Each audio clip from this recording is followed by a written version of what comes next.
Okay, we're back with chapter 2 of the life and suffering of Sir Brant. As usual, and as mentioned before, because this is a text heavy game, so I thought I should just read out the game, the story at least, as I play. So, chapter 2 is when my character reaches adolescence at age 8. So you have lived in this world for 8 years now. As you grow older, life grows more complex. The world of your childhood is limited to your house and family, but now the world is growing, and it is also your neighborhood, the houses nearby, the streets of the ancient, and it is also, there should be an N here, right? And the streets of the ancient city of Anizot.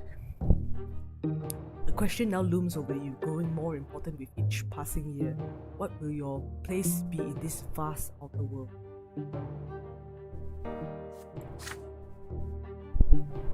Few people in the blessed Arcanian Empire trouble themselves with this question. It is not within a man or woman's power to choose. The destiny is predetermined by their birth and those who bore them. And yet your peculiar birth has granted you a choice. Your father is a man of nobility, a worthy example in matters of duty and honor. Your mother is a commoner of lowly estate. Humility and patience made flesh. And your sky is ablaze day and night with the light of the shining pillar, the beacon of the clergy.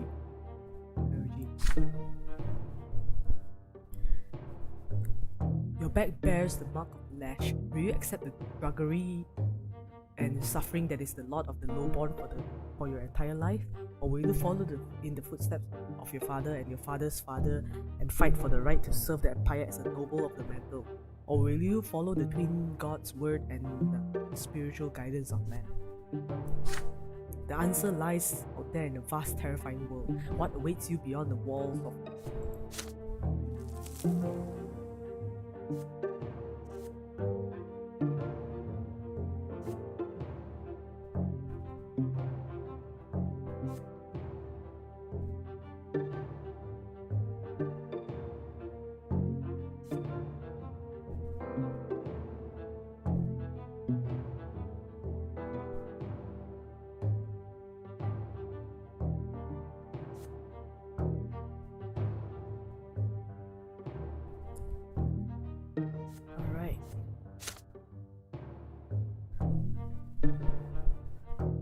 nobility, ingenuity, spirituality, right? Relation screen is now available. Right?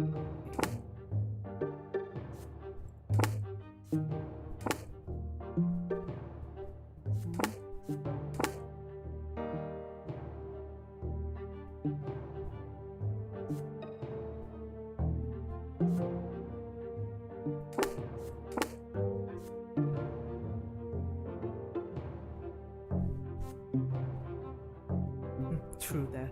After that last chance. Okay, what this definitely. Alright. Okay, let's start.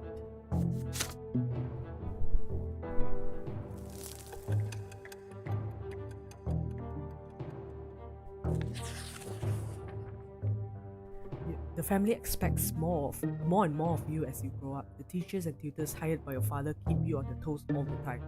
Your life these days is dedicated to studying for the future of the Brant family. Your younger brother Nathan keeps growing up too. He can hold a conversation now. You never refuse him when it comes to play, provided you have a bit of free time between your demanding lessons. It is already raining day today.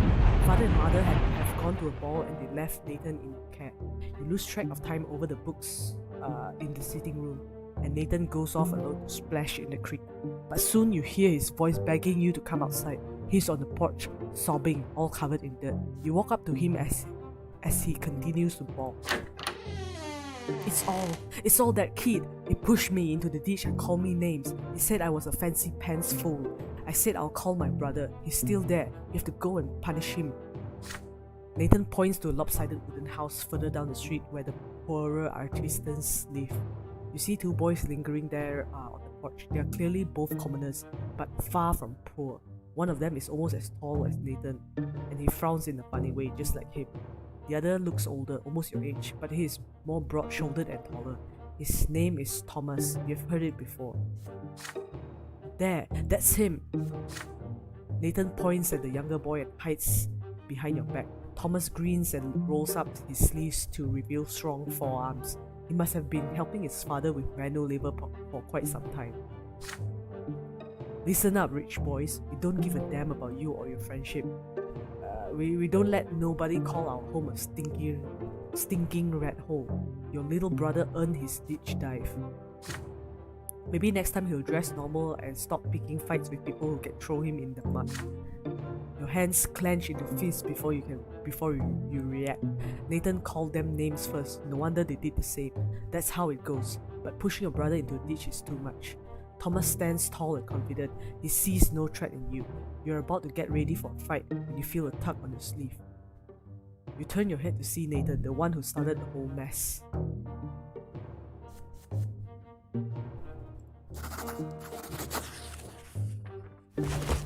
This quarrel can be resolved peacefully. You turn to Thomas and offer to solve the problem like adults. His brother will apologize to Nathan, and Nathan will apologize to him in return. There is no need to fight anymore, and you will give Nathan a piece of your mind when you get home. You and Thomas are all grown up and should act your age, you say. The blood rushes to Thomas' face when he hears this. Act our age, you say? Are you calling me a baby? You better shut your trap. This is all he says before he attacks. You barely dodge a fist flying at your face. You start trading blows, huffing and puffing with rage. The younger brothers gawk in awe at the sight. Thomas does not resort to fancy moves, dirty tricks, or stupid taunts. He displays nothing but skill earned in many a street fight, and his heavy fists aim for your head. You keep dodging him again and again, trying to reach him. He takes a couple of glancing blows but easily shakes them off. What a bruiser. You start swinging your fists with greater and greater fury. Your heart is pounding like a hammer. You see nothing but the foe in front of you. How much longer will this take? You're worn out, your breath grows ragged, and your muscles grow heavy. But there is no way you can give up now. Nathan is watching you. Desperate and out of option, you swing and punch Thomas square in the nose, and then immediately let his fist smack you in the temple. The blow rings through your head like a bell and blinds you for a moment. The world swims before your eyes. You clutch at your head to get your bearings. Thomas is standing in front of you, blood dripping from his nose. You no longer want to fight it out, and it seems your opponent would rather end it too. But you keep standing there, eyeing each other angrily. Then suddenly you hear an angry shout right next to you. An enraged man in a craftsman apron is shaking his feet. Thomas' face contorts in terror right away. It's my father! Run! The punishment for fighting is flogging, and the mere prospect of that makes you run like the wind.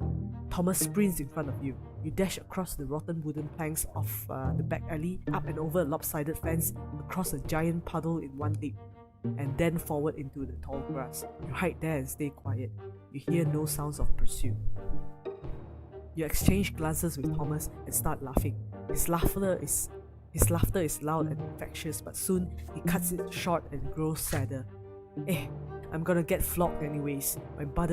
My dad's always quick to give me a beating, and then he'll start nagging me about the lots and the prayers for days like he always does. Why do I always get myself mixed up in this stuff? But fighting's the only way to prove you're worth anything, right? The adults didn't see you fighting, you tell him. So all you have to do now is convince them you weren't. Nosebleeds happen, right? Mother gets nosebleeds all the time. Well, we could try it. Let's hope our little brothers don't tell us. I'll talk to mine. There's a scratch on your head. Don't let them see it. Good thing I didn't hit you in the face. There, good as new. You assure him that Nathan will never tell, and in return you'll make sure he behaves himself so he won't get tossed into a ditch again. With that, you shake hands with Thomas. His handshake is as strong as you would expect based on his fist. You make your way out of the tall grass. You need to leave before Thomas' father goes to your family and complains about you breaking your lot. You come to a realization on the way back. You had no idea the place where you were hiding even existed, and it wasn't too far from home. Thomas smiles in excitement when he hears this. Oh, I know lots of places like that. I'll tell you what, if you get out of this mess today, I'll show you the way to the old fortress wall. It's a perfect place to build your own fort. I dragged a bunch of wooden planks there. Too bad it's no fun to build all alone. My brother never helps. He just gets in the way. He emerge from the muddy back alleys united by a secret only the two of you know. It seems you have made a friend today. Nice.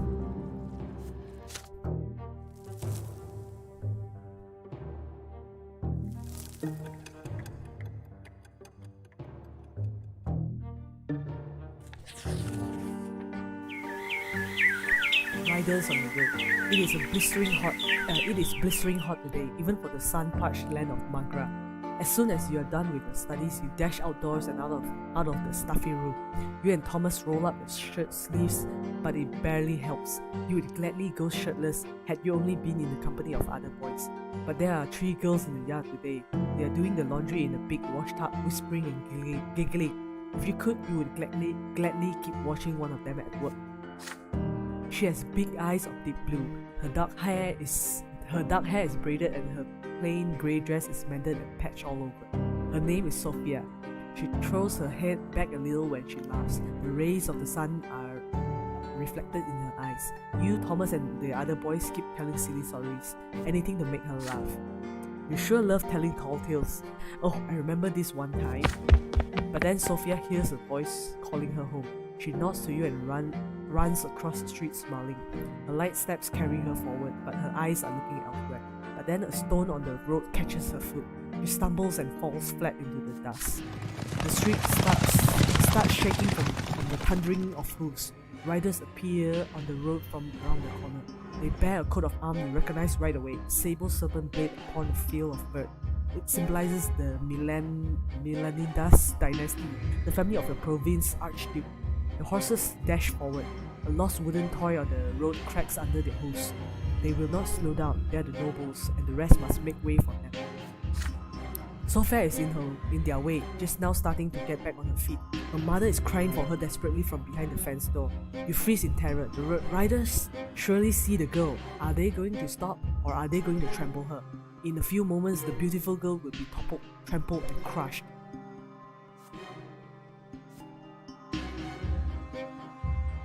You rush into the road, blinded by hope, determined to stop the riders. I suspect I'll die, but anyway. You throw yourself blindly into the road, swinging your arms wildly. Dazed by the sound of the thundering hooves, you can see nothing in the dust. For a brief moment, the horses slow down just long enough for Sophia to get back on her feet and flee to the roadside. But then the riders dig their spurs in. Oh, I die, yeah. Dozens of hooves knock you off your feet and roll across your body. Your bones crack, break, and crumble. Your ears are ripped apart by the thundering rhythm of the ride. Your innards are pulverized. The last thing you remember is the sound of your own skull caving in. Yep, I died again.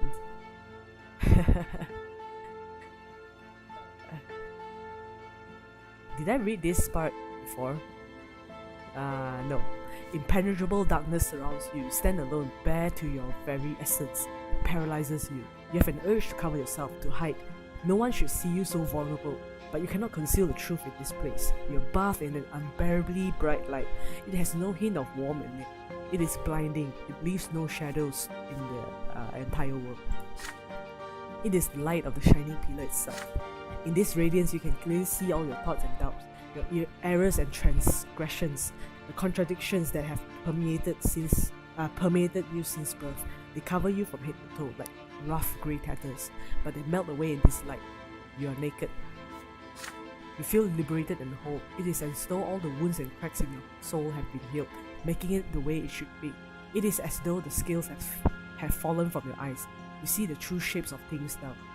These are the laws by which the world abides, the grand design that moves life itself. You tread a path that is barely visible in the blinding light, giving shape to everything. In this light, you see the infinite complexity of the world, from the tiniest leaf to the enormity of the empire. And this world maintains its balance by virtue of the law that was embedded in it during the act of creation. Ahead of you, 2 figures are waiting on the path. They are gigantic, many times taller than a man. The elder holds a lash, the younger a sword. The younger gazes at you sternly, coldly. You kneel obediently before him and lower your head. The god raises his sword above you. This is divine retribution. There is no law without it, nor can there be. Every action has consequences. This is what shapes the world, making it its very existence possible. In this moment, beneath the gaze of the merciless God, you comprehend the law that binds the entire world together. Which manifestation of the law in will you live by?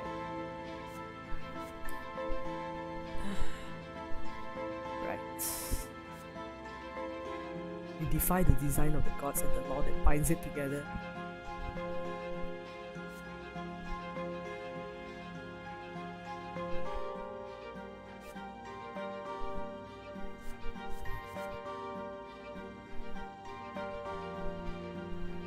I think I'll choose cause or against law.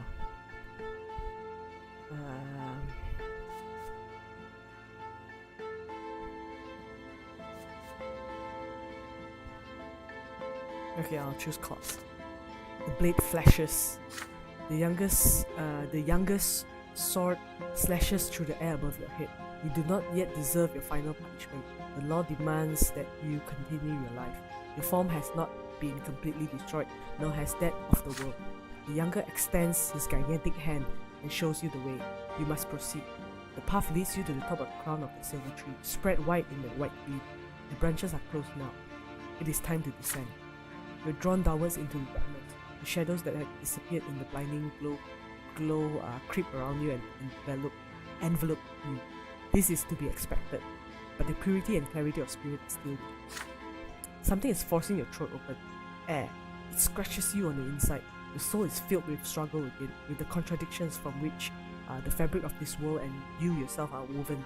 The divine light that gave you clarity is fading away with each passing moment. You have to open your eyes. Above you is the dark ceiling of the crypt.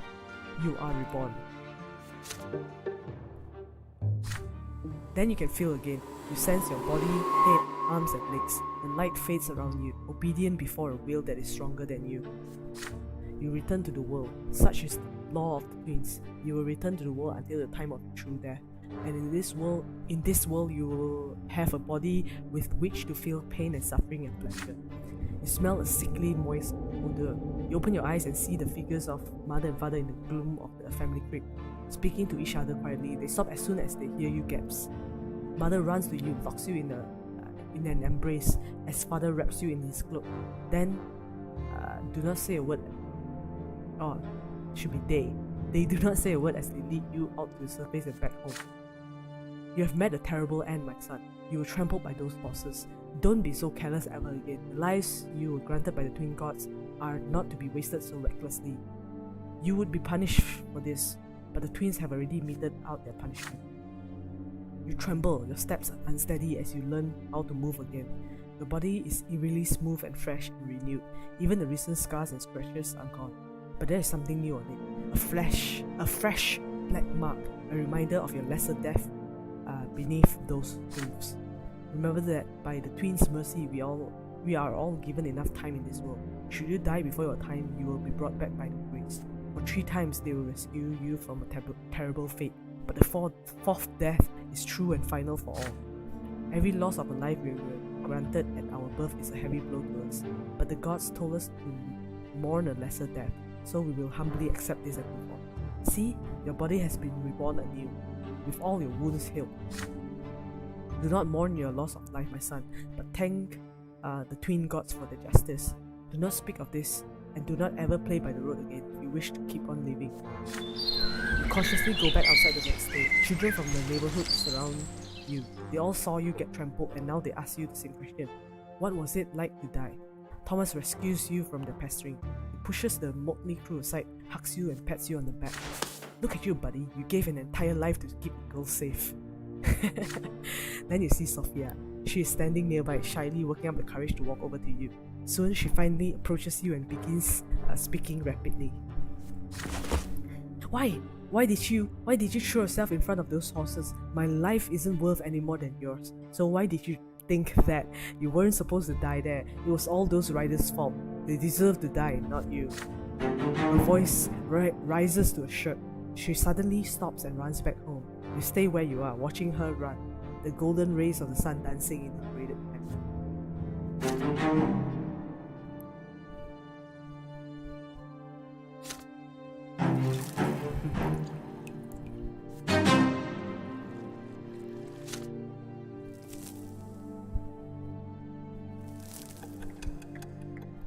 10 years old.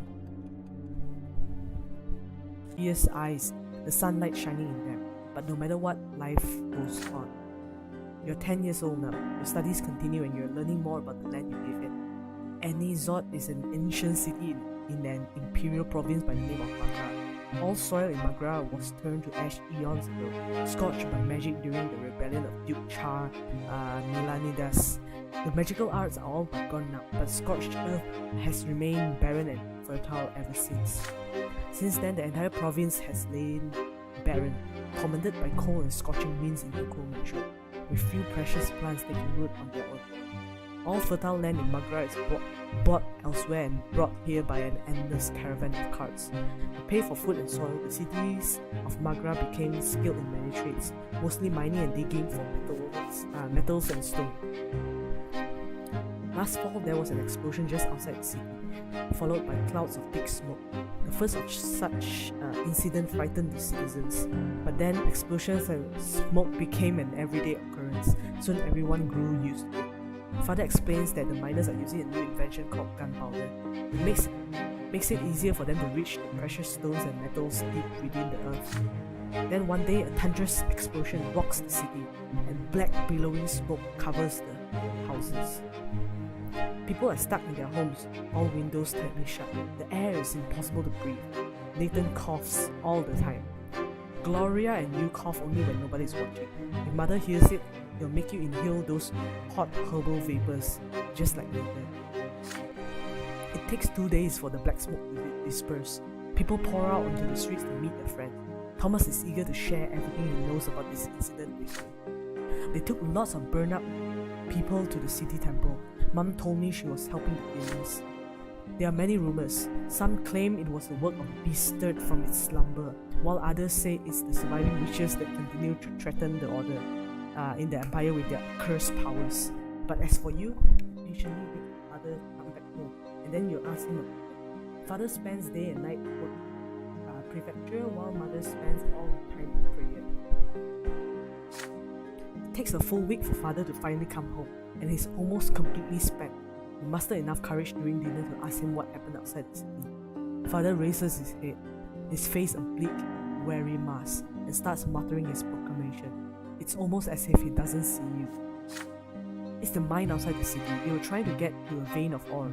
There was an explosion, the mine caved in, and the black smoke started flowing. Many workers died there. It was all because of Count El Velasco, who owns the mines, wanted them to start mining that vein before they were ready. Some of the workers weren't even reborn. Perhaps the twins thought their final time had come. The prefecture has been inundated with complaints from families that have lost their breadwinners, asking the judges for help. Many people also lost their cattle to the black smoke. Count El Velasco blames gunpowder for the disaster. The prefecture and the press just repeat whatever he says. But it's plain old greed that's to blame. Noble or commoner, greed is the same. If the Count had spent a little more coin to survey the area, there would have been no explosion. Then without warning, he grows silent again. You keep thinking about it for days. Can a human life really end so easily? A single moment of bad luck and you die, only to re-emerge from the temple or the family crypt with a new black mark on the arm. Or worse, you remain where you fell, dead, never to be reborn again. Ever.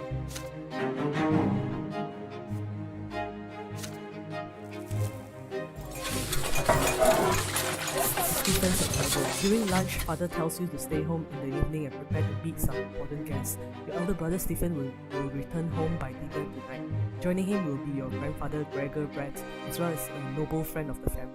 We're excited about your brother's return. It has been years since you last saw him. How has he changed during his years away from home? You and father await the guests anxiously. The doorbell rings, 3 people are standing outside. Grandfather is the first to come in naturally. He has not changed a bit since his last visit, still eyeing the house with contempt, looking for any reason to demean it. Grandfather is followed by a stately young man dressed in a jacket embroidered in silver whom you barely recognize as your brother. Stephen casts a glance at the threadbare clothes, the dirty fingernails, and smirks. The last to enter the house is a personable gentleman with a worn-out, wrinkled face. You've heard a lot about this man from father and grandfather. He is Baron Augustine Elborn, Stephen's uncle, a family friend and the province prefect, which means that he is the head judge and thus father superior. Sir Alborn smiles slightly and offers you his hand. And this must be your younger son, yes? You have your father's eyes, young man. Father bows slightly to grandfather and Sir Alborn, but there is a moment of quiet when Stephen's turn comes. Father reaches out to him awkwardly, expecting an embrace. There is a question in Stephen's eyes as he looks at grandfather. The old man shakes his head almost imperceptibly. We noblemen ought not put our emotions on public display, father, not even after a lengthy separation. There is no embrace. Instead, Stephen nods to father curtly. He responds in kind, his face devoid of emotion. After the greeting, we proceed to the sitting room. Alborn is the first to enter. He kisses mother's hand and Gloria's too and tussles Nathan's hair after he sees him hiding by the table. Grandfather acknowledges them with a glum nod. Greetings, Lydia Brante. I remember you were kind to me when I was but a child. And you must be Nathan. You could barely walk when I saw you last. Your elder brother ignores Gloria completely, not even a greeting. Proceed to the dining room in a dignified manner and take your seats. The dishes smell delicious, but they merely punctuate the overwhelming tension at the table. Alborn is the only one with a friendly smile on his face. The dinner is splendid, Lydia. Did you choose the dishes yourself? You have a truly refined palate. It warms my heart to know Stephen spent his early years with you. Womanly care always does a child good, no matter the estate.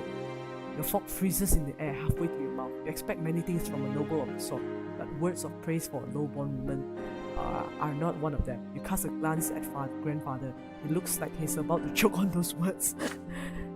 It would do my grandson more good to stay at boarding school among his equals. Please, Gregor, parenting is no less important. Nothing can replace a mother's love. I cannot deny it. It saddens me greatly that my late sister could not be there to raise Stephen. But there was still a family for him, and he was surrounded by love. How could that be bad? And besides, his father was by his side all the while. A father's example is always the best. After all, Robert earned the judge rank the same way you did.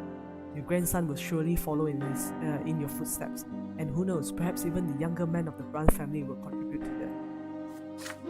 You clumsy, low-born cretin! Everybody is startled by this sudden outburst. Grandfather's face turned red. She's glaring at a young lady servant, holding a picture over a glass. Stephen is sitting right next to her, dabbing a napkin on the fresh stain on his jacket. Begone this instant. The lady servant runs away, leaving the picture on the small table by the door. For a quiet moment, Alborn smiles again. It appears the servants have left us, yet dinner is far from over. Worry not, uncle. There are enough commoners at this table to keep us served with food and drink. Stephen glares at Gloria across the table. She is sitting right next to you. She shrinks down and hunches over under his gaze. Father furrows his brows. Mother covers her mouth with trembling hands. Grandfather sneers. Stephen's gaze does not move. The silence lasts far too long. Then she starts to rise from a chair. If the Brante gentleman so wish it, your hands clench into fists under the table. How can he bring himself to humiliate his own family, his own mother and sister like this? It is all grandfather's doing. Stephen could not even bring himself to embrace father without his permission. And yet they are noble men, and they have the right to act this way. If there is any way this dinner can become even more unbearable, we do not want to say it.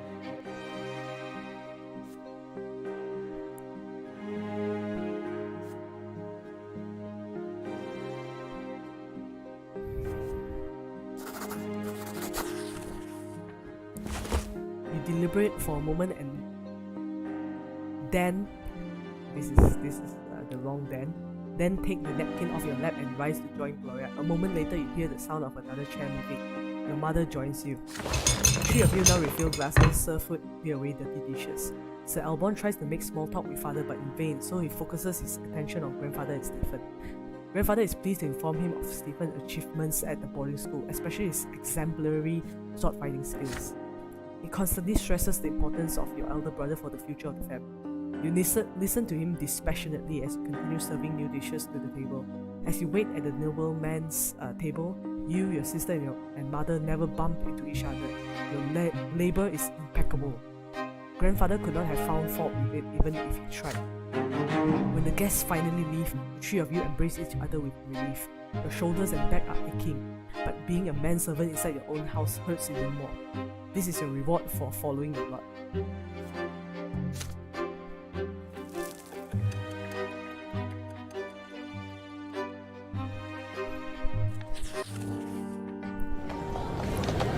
Drop handkerchief.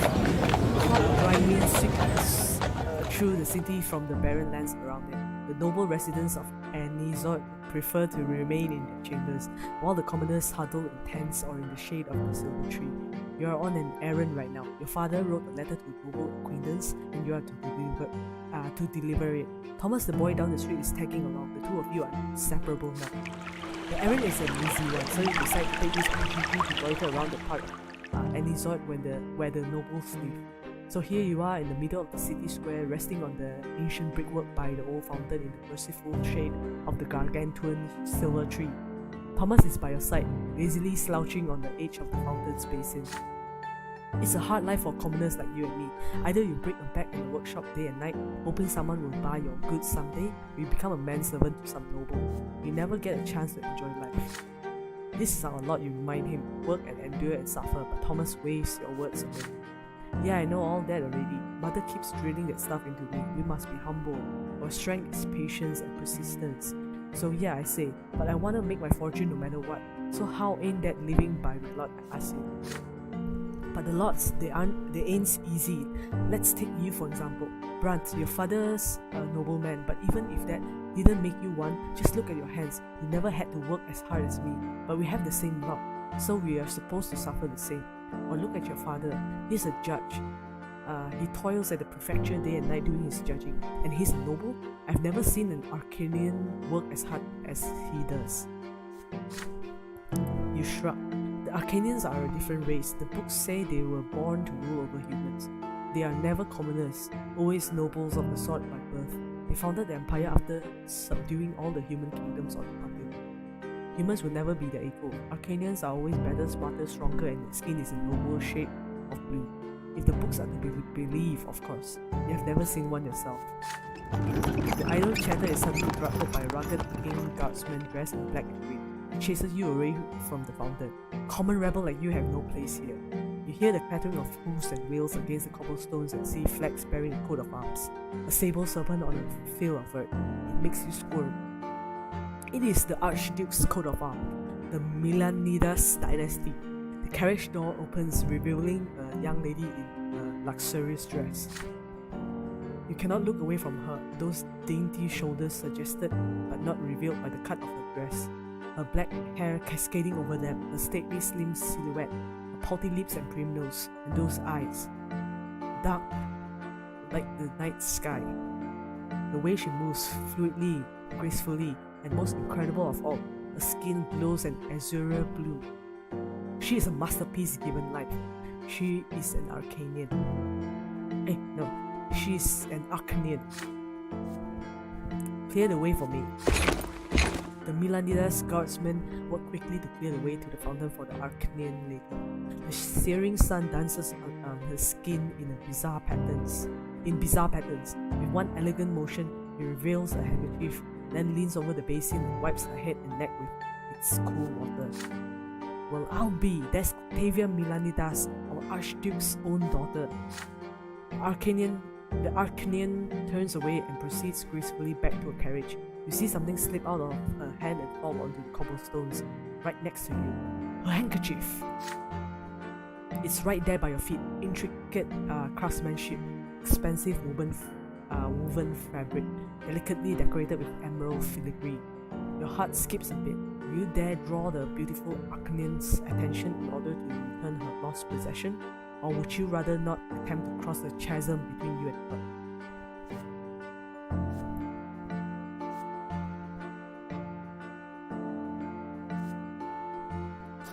Give the handkerchief back. It takes a moment to overcome your fear. You follow the Lady Milanidas and call out to her in a nervous voice. She turns around, her beautiful face marked by a puzzled expression. Extend the dropped handkerchief towards her. Lady Octavia's face contorts into a contorts into a sneer. She signs to the guardsman indifferently. The guardsman gauntlet-clad hand slaps you in the face. It rings your head like a heavy bell. Your nose cracks obediently under this staggering force. The rest of you follows suit, and you fall prone. You can discern the guardsman's voice through the painful din in your ear. Should I take the handkerchief back, lady? After a commoner's hands have befouled it, let him wipe himself with it for all I care. The carriage drives away. Thomas runs up to you and drags you back to the counter. Your head is still ringing from the blow. The fateful handkerchief is still crumpled in your hand.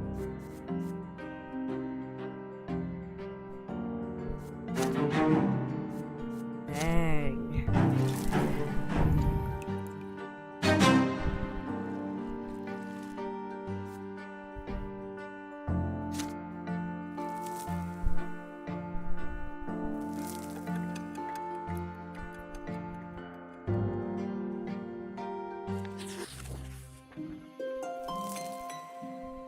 You are 12 years old now. You overhear an important conversation.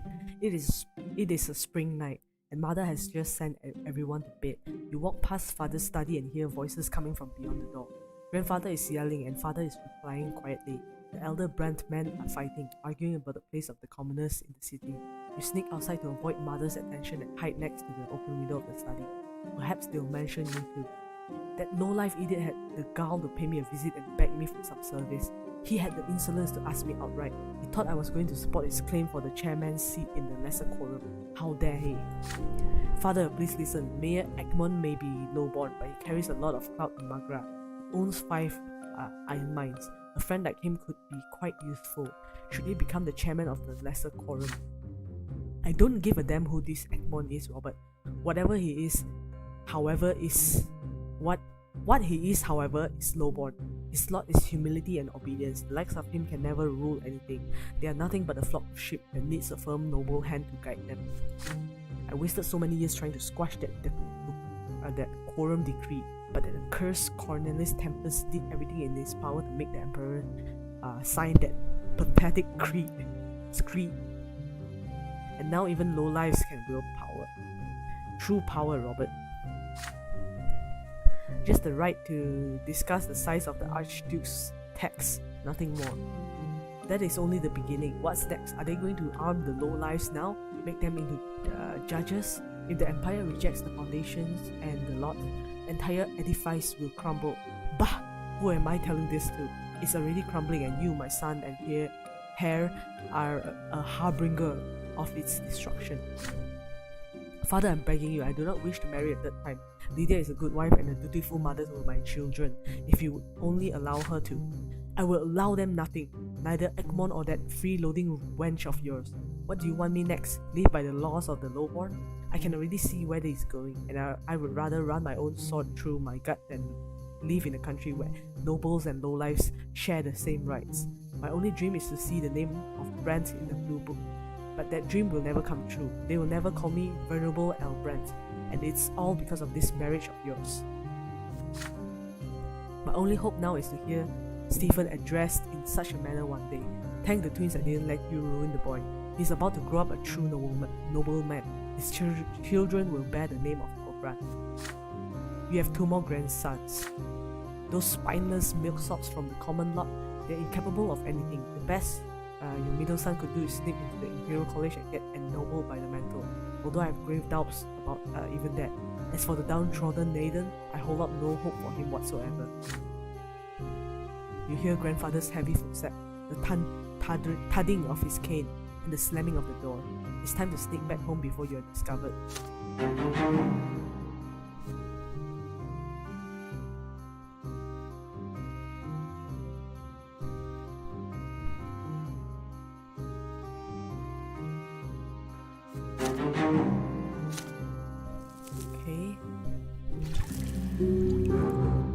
Started studying at the school of Sir Tibor and began to master the sciences.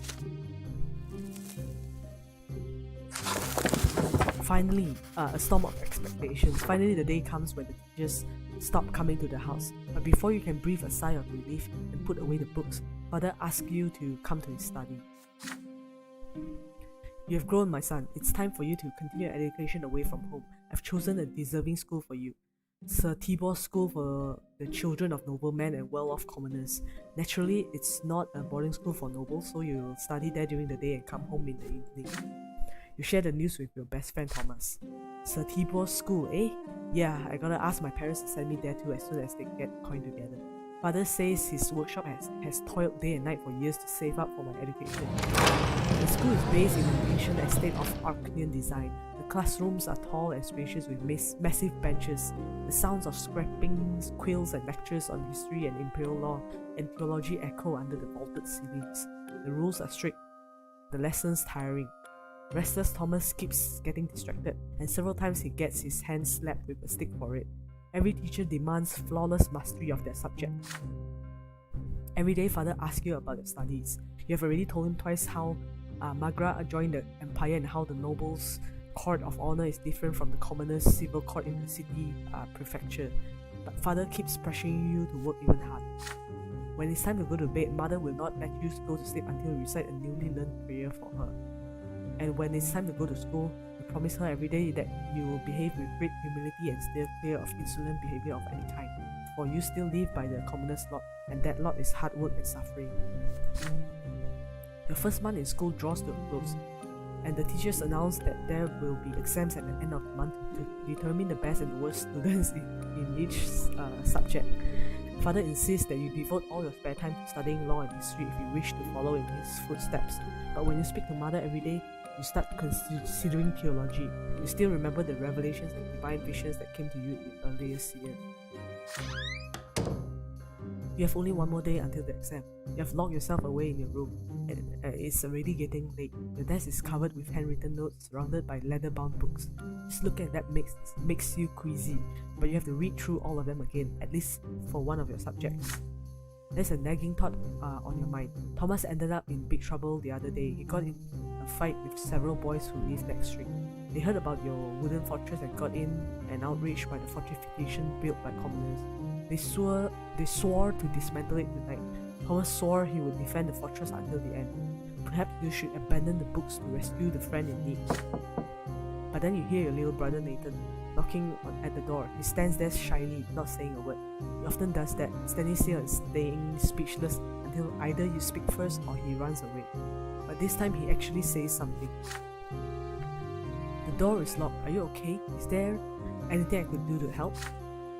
Your head is spinning. This is the last evening before the school exam. If you fail, your family will be very disappointed. You have to refresh your memory on law and theology, either one or the other. But Thomas and your fort are about to storm.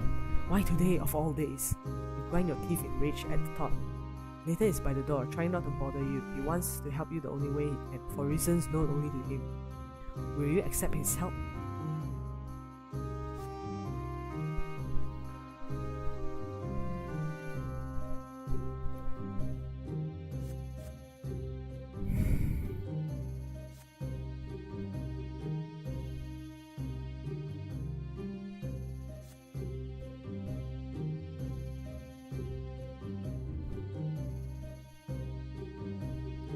Oh, I'm really conflicted right now. Okay,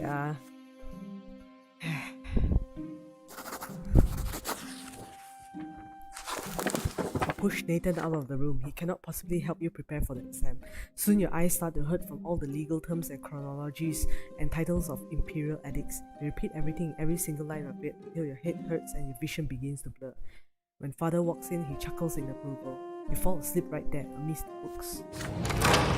The morning comes. You barely have time to wake up before you are walking through the menacing edifice of the school. Time for law. All the students sit still, glued to their benches in terror. The teacher's voice singles you out.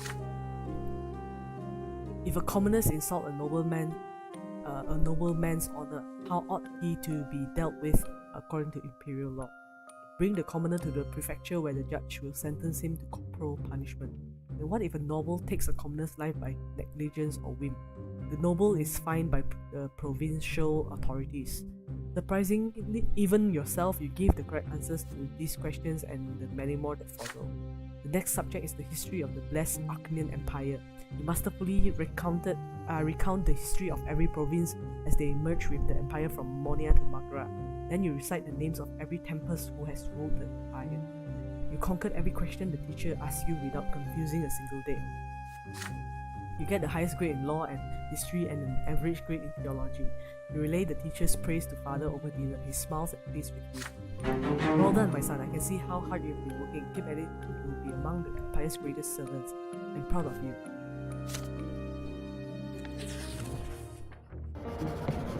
Sons of the nobility. Satibo school teaches children of all stripes. Nobles of the mental and low-born parents can send their sons here. And every passing day, the children of noblemen invent new ways to snub and bully the commoners. Most of the time, the bully leading them is Diederic, the son of the secretary for the imperial chancellery and the self-importance law. The sons of noblemen never pick on you, however.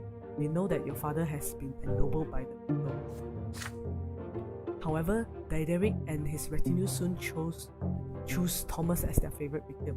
Time and time again, you ask your friend not to pay them any mind, but again and again, Thomas grows angry and snaps at their self-satisfied mockery. It's early morning, the students are busy flocking to the classroom for the next lesson. You wave Thomas over when you see him, he waves back at you, and then a bucket full of slop splashes on him.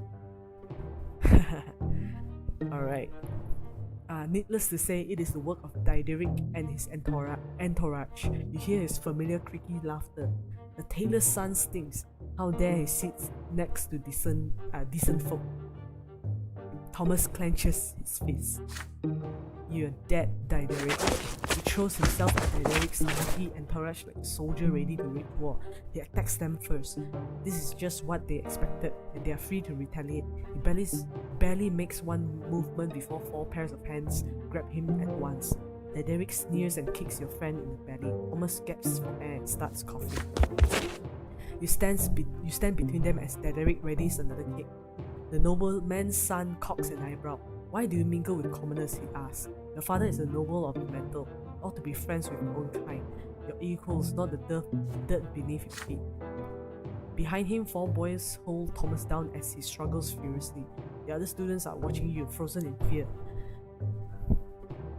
Diederic haughtily extends a hand to you. He clearly expects you to shake it. What will you do?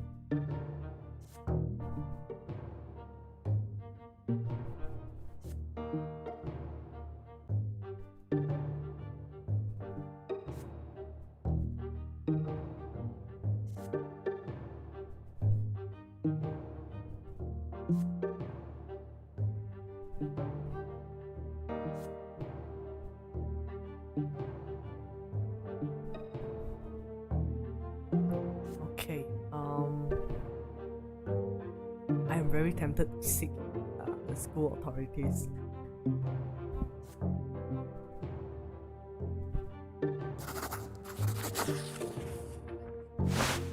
You do not shake his hand. Instead, you challenge Diederic to display at least some dignity by fighting you one-on-one. That is, if he considers himself a nobleman's son, of course.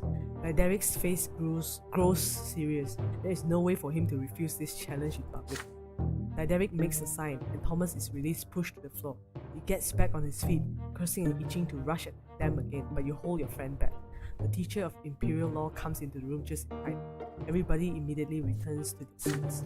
A day full of lessons begins. You keep daydreaming of Diederic's face and how you're going to put an end to that nasty smile of his. Let's catch that bastard together and clean his clock. He hurt me, not you. The deal has been made, you tell your friend. This is a matter of your honor now. Thomas huffs angrily but agrees. Diederic is already waiting for you in the narrow back street by the school, his retinue by his side. You walk forward, give him an opportunity to end this dispute once and for all. This is the nobleman's way. If you win this battle, Diederic and the other children of nobles will never pick on the commoner's sons again. If he wins, you'll never stand in their way and protect other students. You will fight him one-on-one. Oh, dang. The stakes are so high. Diederic walks forward uncertainly. You both roll up your sleeves. You raise your fists in a fighting stance. Diederic tries to copy your movements. You hit him first. Diederic does manage to land several glancing blows, but he is fighting a losing battle. He has never been in a real street fight. Thomas nods in approval. You have learned a lot from him. It doesn't take long for Diederic to stop fighting back. One more blow and he squeals, raises his hands. You have won. You turn to the other nobleman's sons with a victorious look on your face. No more teasing. And if anyone else says so much as one bad word about Thomas, they'll pay. The Derek's former retinue disperses silently.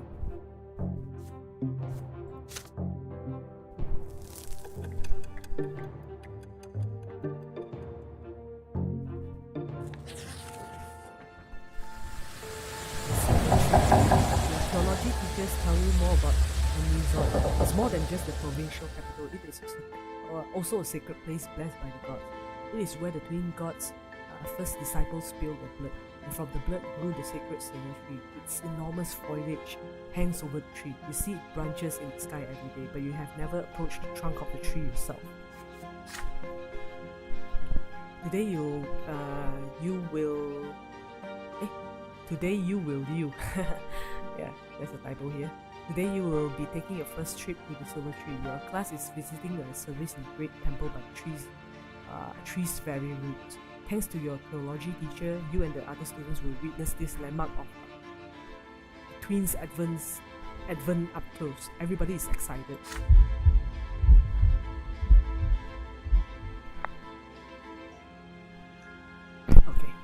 Soon you and the other boys enter the slums surrounding the church district of Anazot.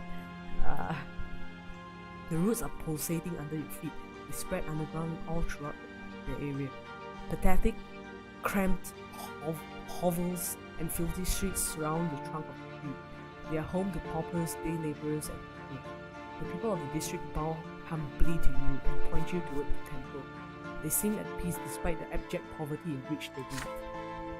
All who live directly beneath the tree are filled with its divine grace, as teachers say. People come here to make peace with the world and fade away. The class is unusually quiet. Everyone is listening to the rustling of the leaves, the underground beating of the wind. The sky above you is obscured by the tree's canopy.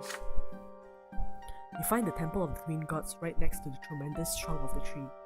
It almost seems a part of it. There's a crowd there, pilgrims dressed in traveling clothes, paupers and beggars, common people of the city, and the occasional well-dressed noble. There are arguments among some people who are gathered in separate small groups. Many people are wandering around, staring upwards at the tree's branches. The tree impresses you with its light and calm emanating from it. You are filled with the desire to sit down and think of the world, to learn something about yourself, to touch the silver-white bark and hearken to the whispering leaves. You are distracted enough to fall back from the rest of your classmates. You notice a small path. It should take you right next to the path. A tall, red-haired woman walks out of the crowd of pilgrims. She is wearing a worn white robe. She is no longer young, but her face is youthful and covered in freckles. Her hands clutch a book. You have never seen this lady pilgrim before, yet she looks at you almost as if she has recognized a lifelong friend.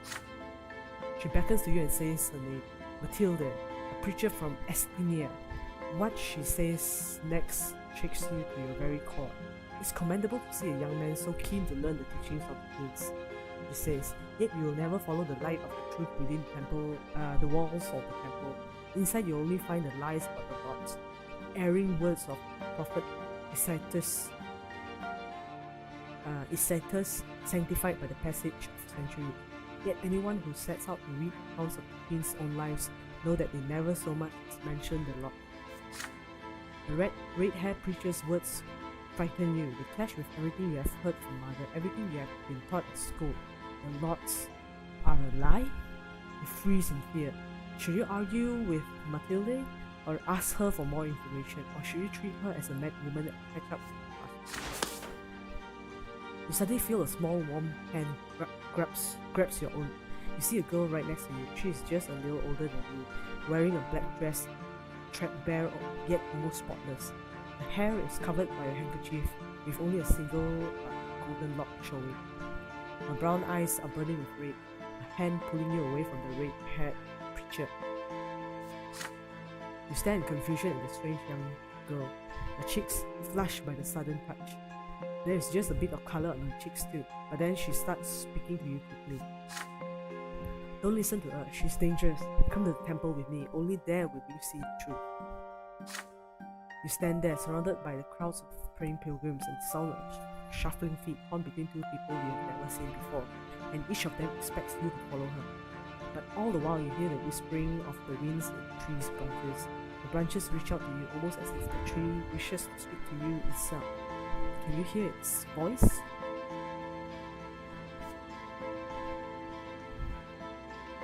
Wait, I can't choose this.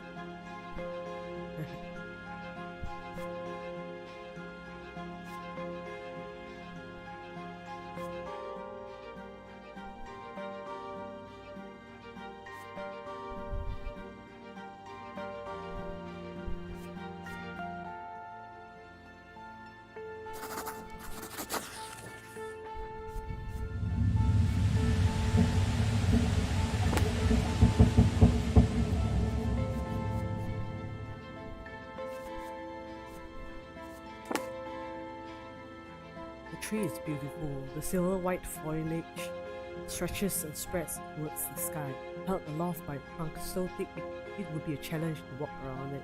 The leaves rustle and whisper peacefully in the wind. The tree, it seems to speak to you.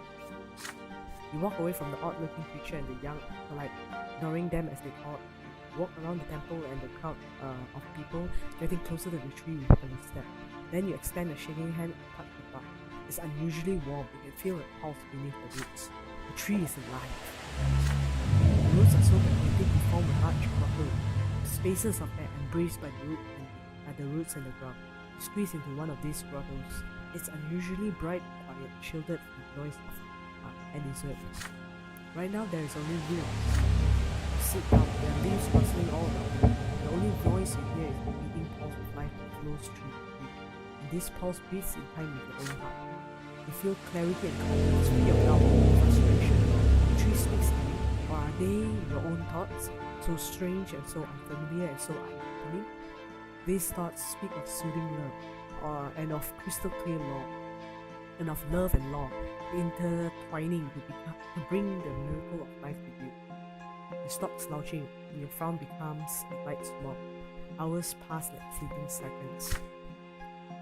You lose track of time until you overhear someone shouting at you. Alas, it is time to leave this grotto. The sun is setting over Anisoid right now. The day was quick to pass. You return to the classroom of technology. He frowns, ready to scold you. You mumble explanation and say you are ready to be punished for disobedience. Yet instead, the teacher nods and keeps standing. You keep looking at the tree all the way home. Whatever did happen to you today, you find it difficult to put into words.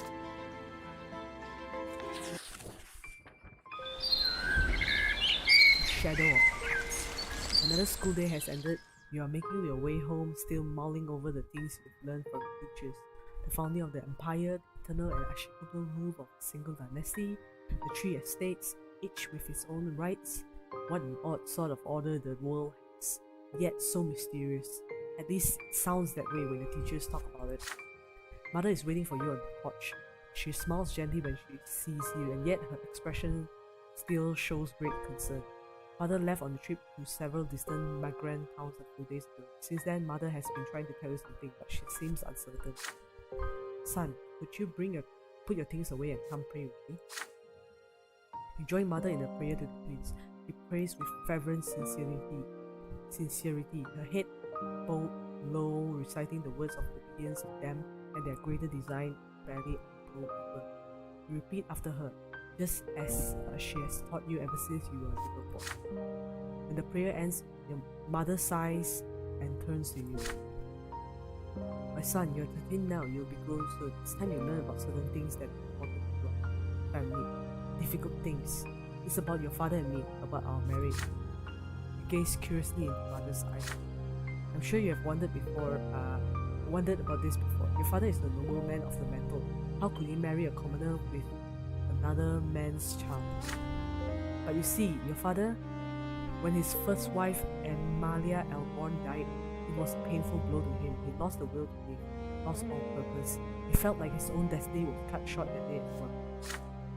And then he met me. You know the troubles I had in the past?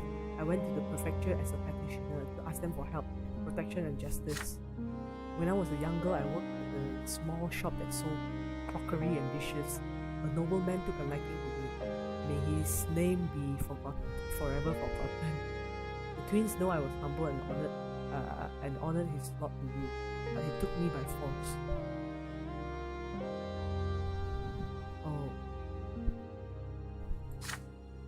Mother falls silent, summoning the courage to continue.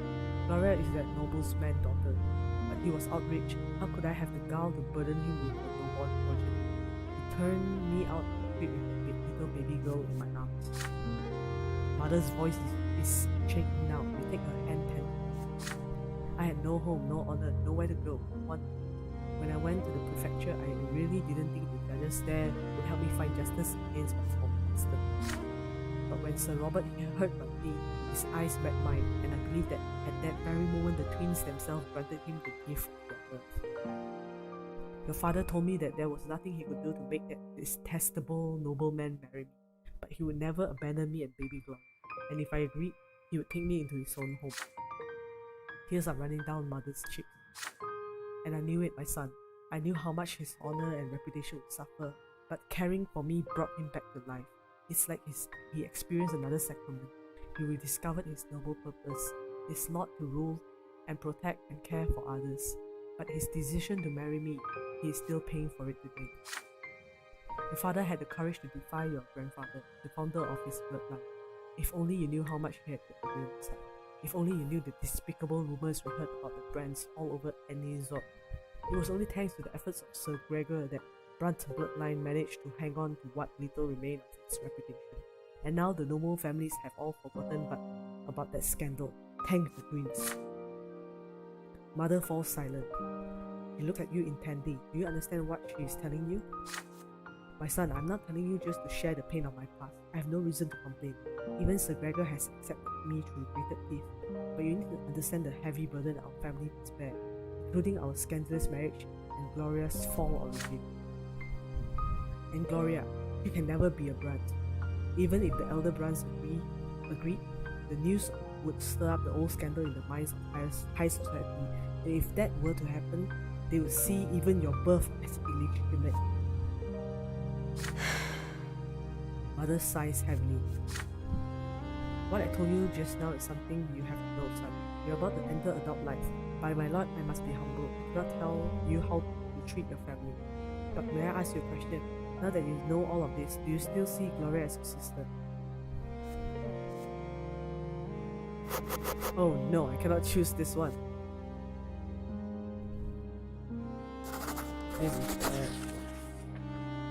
I'm forced to choose them. You stand straight, then softly and politely to the other. From this point on, you will be more wary and prudent when it comes to you. You're not a noble yet, but you are still responsible for the family's reputation. Understand very well that internal family matters could drag the family into dishonor at any moment. Mother's eyes filled with sorrow and understanding. That's right. You're right to put your family first. It's your duty to carry on the bloodline after all. No matter what happens to me or Gloria, I will always be grateful to this home for everything it has given us. Just then you hear Gloria carefully knock at the door of Mother's chambers. Mother, I couldn't find you. You cut her off. You and Mother are discussing something important. Gloria should wait until you're done. Why? You're growing up quickly. Did you learn that from your elder brother? Or grandfather, perhaps? Gloria snarls back at you, but still does as she is told and leaves.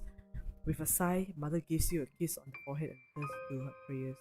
When you leave, Mother remains alone by her bedside, thanking the twins for the gift of humility with a quiet prayer.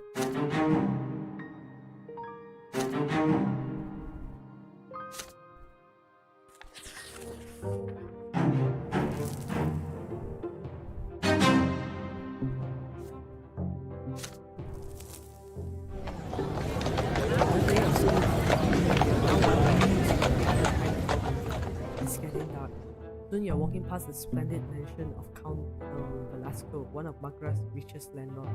You hear a familiar voice from the other side of the iron fence. It is Stephen's voice. It is followed by the sound of a young lady laughing. You peek through the fence and into the mansion's garden, and indeed, there you see your elder brother dressed like he is going to meet her. He's currently busy helping a young lady out of the window.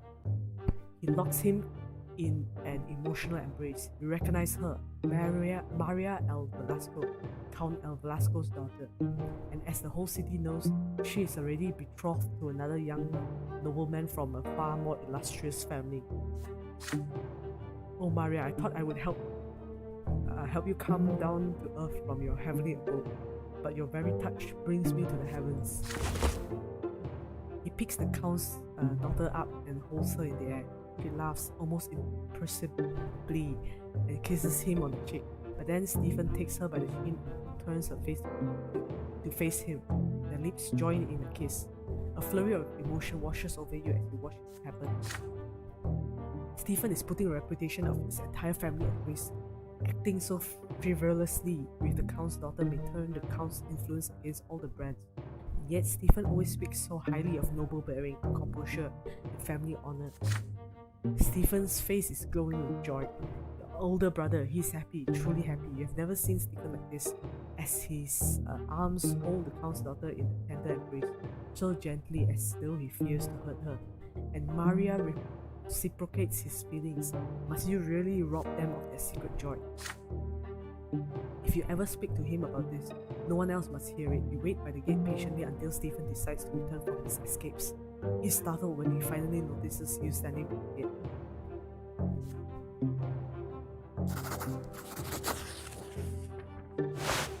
What are you doing here at this late hour?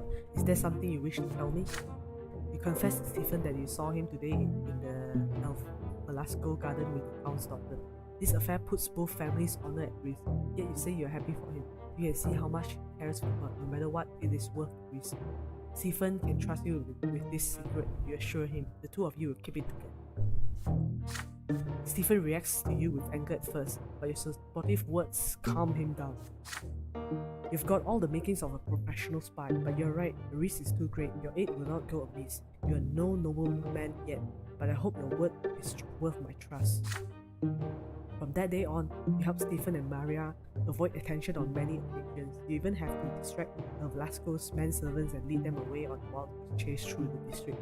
In the end, you are never caught, and you earn your brother yet another night with his beloved. They are both aware that the days of their hidden love are numbered. But how will your escapes affect the family's reputation? You and your brother agree, whatever happens, happens. Young love is worth the risk.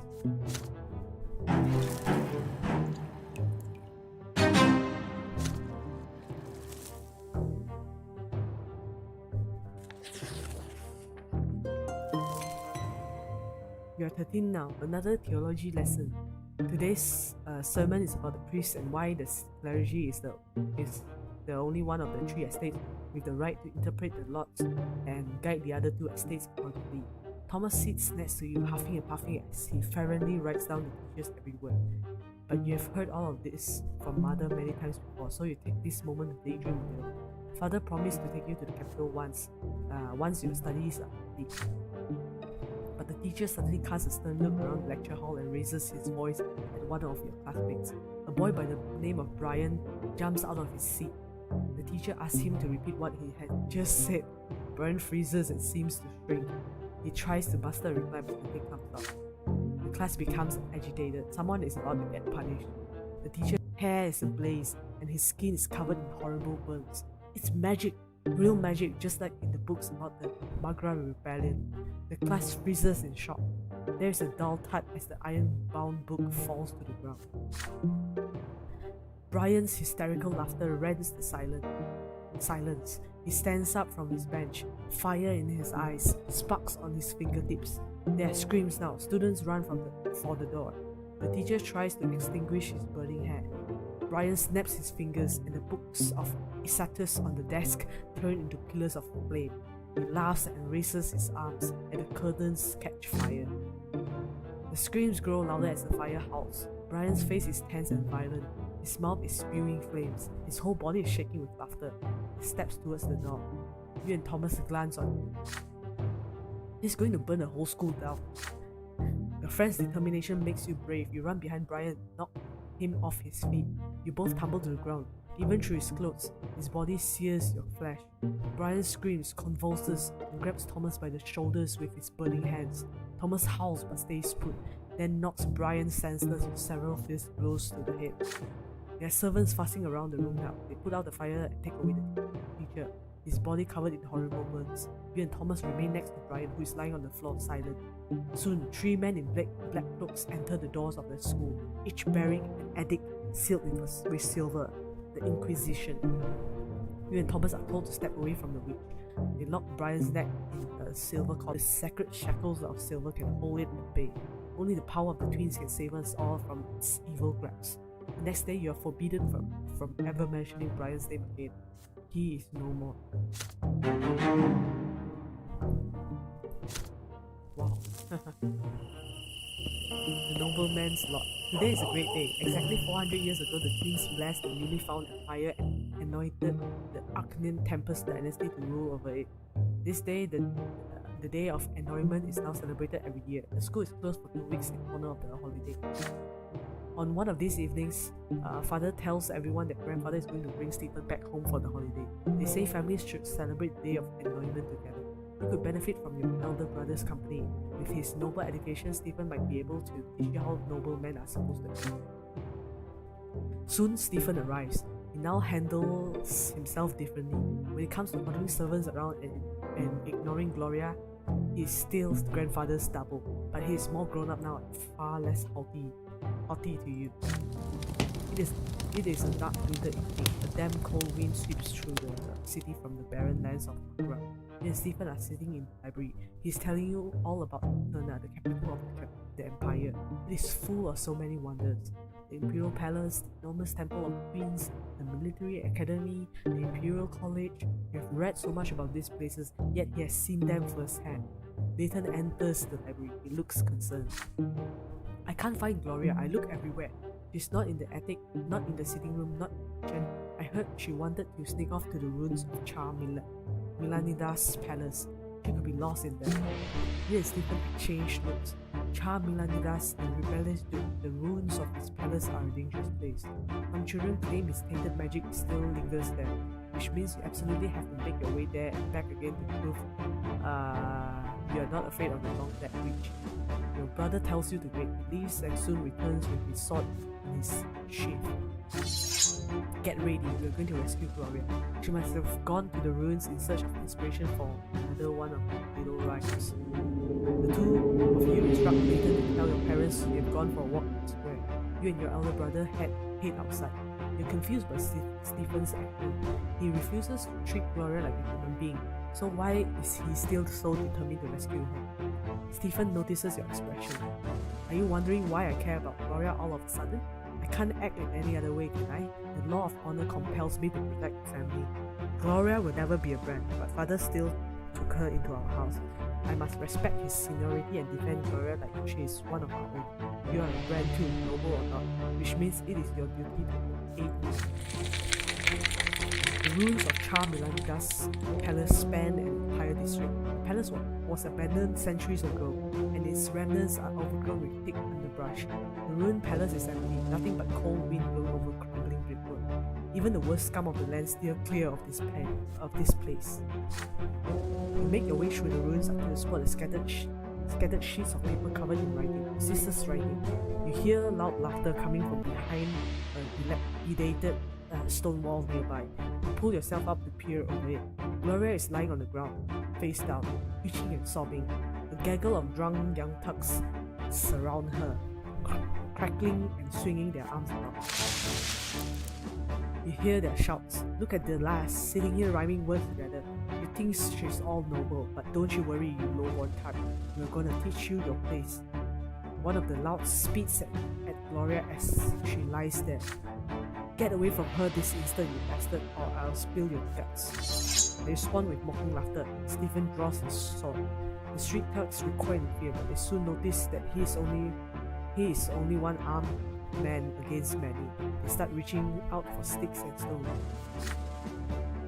Stay by my side, don't let them flank me. Stephen's hand shakes, but he looks ready for a battle. He's outnumbered. For a moment, you hesitate. Perhaps it might be better to run for the nearby district and cough it out. The young thugs are already armed with makeshift weapons. They start approaching you and Stephen cautiously.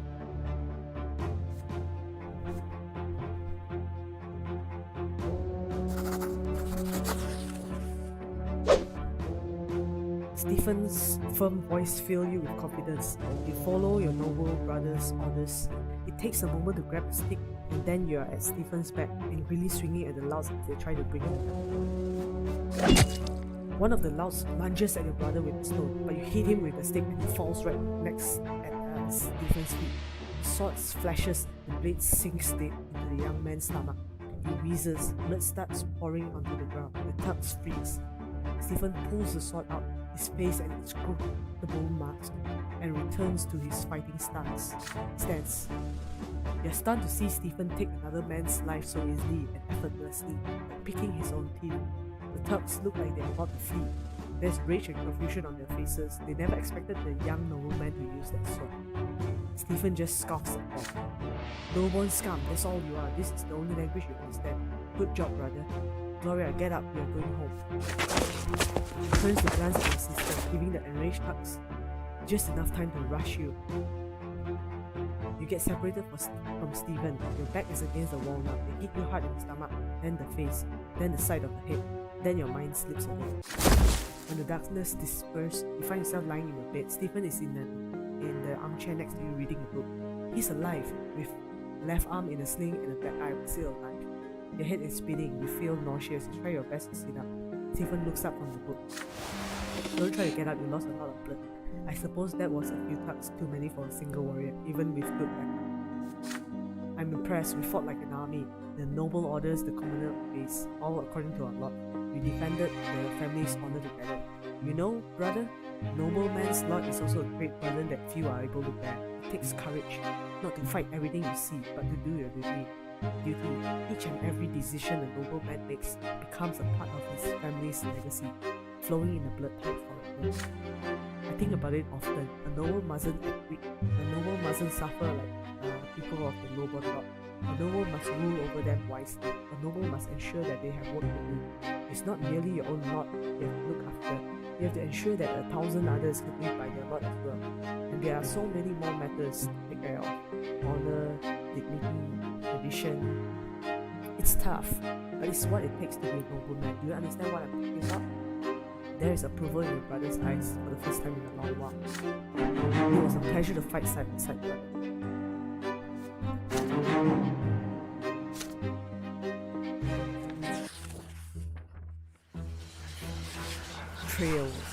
Trial of assailants. Before long, the entire city hears how a gang of lowborn thugs assaulted Stephen Brante. Grandfather ensures that the brash young men are found. Some of them are taken into custody as soon as lesser deaths releases them. Grandfather seeks vengeance on those who hurt his favorite grandson. Prefect, our born friend of your family, promises to personally oversee the trial and ensure that justice is served. Stephen and grandfather decide to stay in Anisoid until the trial ends. Grandfather demands true death for every single assailant. You ask father to explain something. How can a legal court sentence criminals to true death? How can worldly judgment overrule the twins' law? Your words are true, my son. Their law is second to none. Yet the twin gods also made their empire in all its ways. The court of law exists to execute the laws of heaven here in the world. Should the court of law sentence a person to death, the law high above will always enforce it, and so every execution brings to death. The commoners who assaulted Stephen, a born nobleman, have committed a grave offense. There is no doubt about that. And yet, according to the emperor's decree, even commoners have the right to defend themselves when they are about to face true death. This means that all of us have to appear at the trial and testify before the court. Evening comes. Gloria visits your room. She looks crestfallen and her fingers keep reaching for long. You put away your school books and ask what is bothering her. The trial is tomorrow. I thought I was going to appear there too as an eyewitness. After all, this whole mess started because of me. But Sir Robert isn't even going to mention that I was there. Can you imagine? He says it will ruin the case. Why am I always in the way? Nobody ever mentions me. Nobody has listened to me. It's like I don't even exist. And I thought Stephen standing up for me finally meant something. Maybe I will become part of the family. But no, everything is back to usual now. Gloria tries her best to hold back the truth. You do your best to comfort me. Father just needs to keep the family out of trouble. If Sir Robert believes that I only bring trouble, why did he took me into the house at all? months away. You return to your books, but you can't help but get lost in thought. What if they told the court you weren't there either? How would you feel then? There's a knock at the door. It is father. He closes the door behind you and sits next to you. There is an exhausted look about him. Son, you'll be testifying before the court tomorrow. Please remember what I'm about to tell you. Gloria wasn't at the ruins at all. You went there with your brother to inspect this historic site. The low-born man insulted Stephen first, and then attacked him. Stephen had managed to deal with the silence on his own by the time the guards intervened. Gloria will cast suspicion upon the case. If you mention her very existence to the court, the reputation of the family will suffer. Your grandfather will never forgive me that. Do not let me down. You are out of. Oh, poor Gloria. You recall the night of the fight like it was a moment ago. Gloria sprawled under the feet of those crackling thugs. Her poetry, her greatest treasure, scattered on the ground. She thinks she's all noble. Those were the words they spat down at her. But doesn't grandfather mean the same thing when he denies that she is part of the family? But if you do what father tells you, the trial will end quickly. Those commoners will face true death for assaulting the people. If you mention Gloria, things will get complicated and you cannot predict how the trial will end. Which is more important to you? What is right or what is just?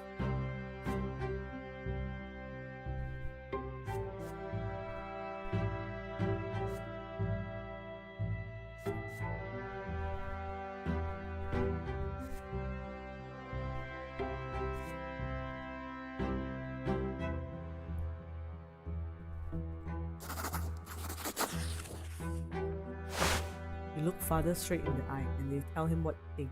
You are not going to bear false witness in court. He is a judge himself. How can he make you lie to Sir Elbron? And what of Gloria? Is she not a Brante too?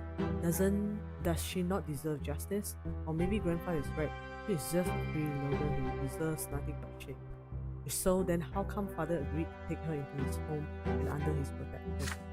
Saying this to father is tough. Deep inside you praise, he hears no weakness in your voice and sees no blood rushing to your cheek. But it seems he is listening to you intently. The wrinkles on his forehead grow deeper as his fingers stammer out staccato against the armrest. This is going to be tough, son. But you're right. I took Gloria into my home, so I must protect her like my own daughter. This was my decision and I must stand by it. I'll speak with Stephen in the morning. Now I pray your grandfather never hears of my change of heart. The day comes, the trial takes place in the lesser hall of the city prefecture. Sir Elbron himself presides as the judge. You're the first to testify to the court. You tell the court the truth about that night, how the thugs humiliated Gloria, how Stephen and you came to help her, and how Stephen defended his heart. Out of the corner of your eye, you watch grandfather's face grow red, yet he remains silent. There are confused whispers in the hall. The commoners on the trial cry out, "It's the truth." Gloria was reciting poetry, and they simply told her she was defying her lot. The situation has changed. By this account, Stephen was not acting in defense of himself or another.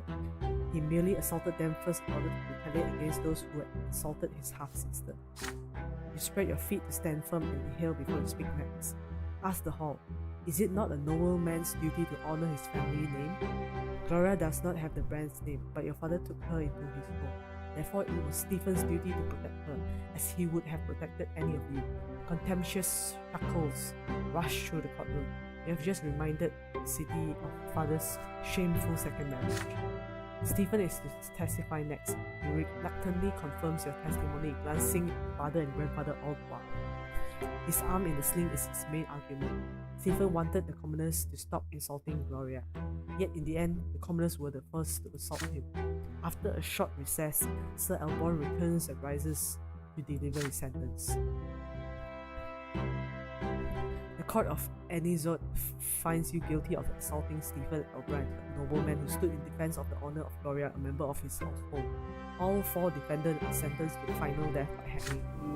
There is no wind, but you feel a gust sweep through the hall. The defendants turn pale, their mothers are bawling and crying. Everybody in the court feels the dreadful power of the law, and it is stern and just. That very power has been invoked by this sentence, and by that very sentence, the lives of the 4 young men are literally forfeit for all eternity. The gallows awaits. Stephen stands in the front row. Father stands next to him. The wood creaks. Trapdoors open under the young man's feet. They dangle in the air, wheezing and reaching out for support with their feet in their final moments. Grandfather's silence ends at home. He screams at you and father, at Stephen and Gloria. This trial is a disgrace. His screams are punctuated by the thudding of the stick against the floor. Father says they had to defend their family. It would have truly been a disgrace if they had shirked their responsibilities. Stephen excuses himself to bandage his arm in order to stay out of the argument. Gloria is quiet but glowing. You stayed quiet too. It's all over now. Nobody bullies Gloria on the streets anymore. Those 4 commoners are dead forever. Their families were taught a cruel lesson. So will it be with anyone who dares to raise his hand against a noble man?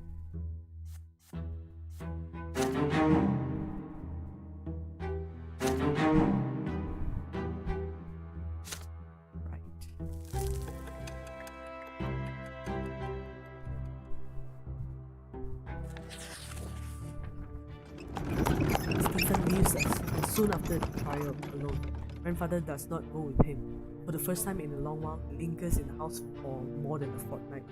Father says Sir Gregor is ill and needs rest. Several months go by, and it becomes clear that grandfather will not recover. The eldest Brante is mostly bedridden now. On some days, he has trouble recognizing people. When he means to address you or Nathan, he calls you Robert, your father's name. But when he does get out of bed, the house grows empty. The servants hide, mother locks herself in her chambers, you and Nathan runs outside or hide quietly in the room. If grandfather sees anyone in the hallway, he begins lamenting. Oh, nobody heeds the lots any longer. Any harlot with a child can marry a nobleman. Children have no respect. His son betrayed him and let him down. And oh, how the Brante family has lost its honor. Again and again you hear grandfather knocking at mother's door, screaming that it was all her fault. He blames her for ruining his chances to find bliss hereafter. He blames her for dooming him to suffer at the foot of the table. You overhear your parents talking one night. Mother begs father to remove Sir Gregor to his own home and spare the children his decline. Father refuses her outright. It's late at night. The hot dry winds are coming. The house is empty save for you, Nathan, Gloria, mother and grandfather in his bed. Father has left for the capital of business. You are engrossed in the history of the empire, snapping out of your reverie only when the clock strikes midnight. You blow out the candle and get ready for bed. You hear shuffling of heavy feet outside the door. You see light in the hallway. Grandfather, what could you want in the middle of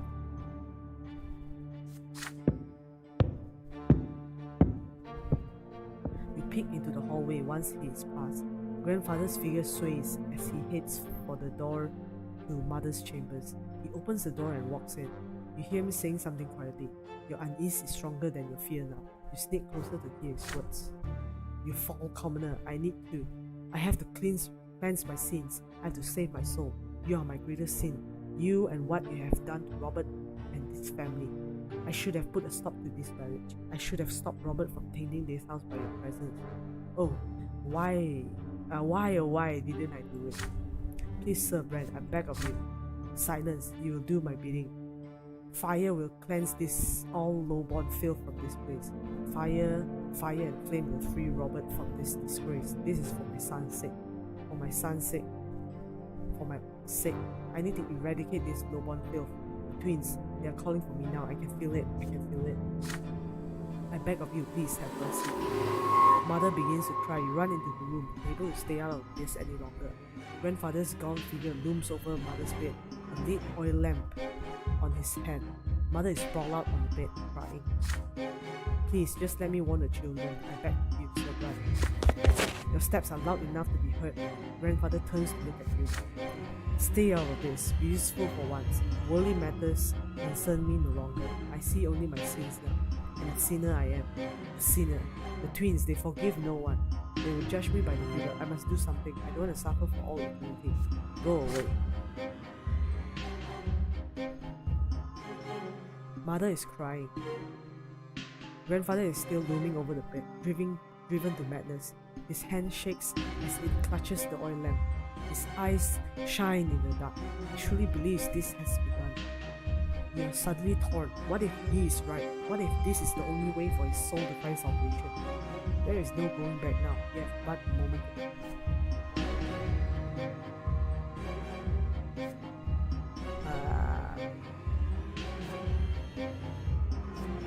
Stop, grandfather. You look at grandfather defiantly and step towards him. He stares you down with rage and throws the oil lamp at the floor. You manage to catch it, but just barely. Several drops of hot oil hit the rug, not nearly enough to start the fire. The lamp's glass is blistering hot, burns your hand, but still hold on to it safely. You lowborn scum. You ruined everything. You are every bit like your mother. You. Enraged, he takes a swing. You squeeze your eyes shut, but it does not hit you. Instead, there is a deep exhalation. You peek at him with one eye, just in time to see him collapse, all his strength fading away.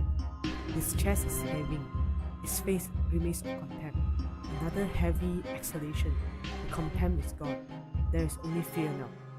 Grandfather's eyes open wide, almost in surprise. He exhaled. His eyes grow dim. Mother is there, whispering a prayer. She is shaking violently. He put the oil lamp gently on the bedside table and called for the servants. They carry the body away. It does not disappear.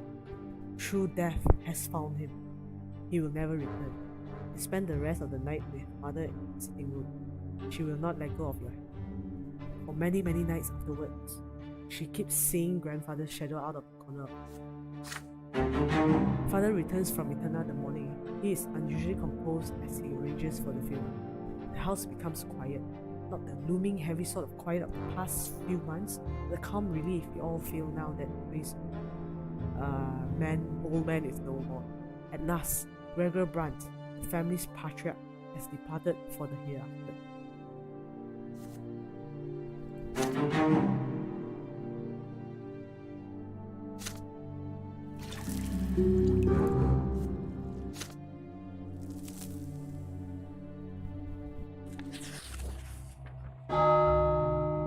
Last respects.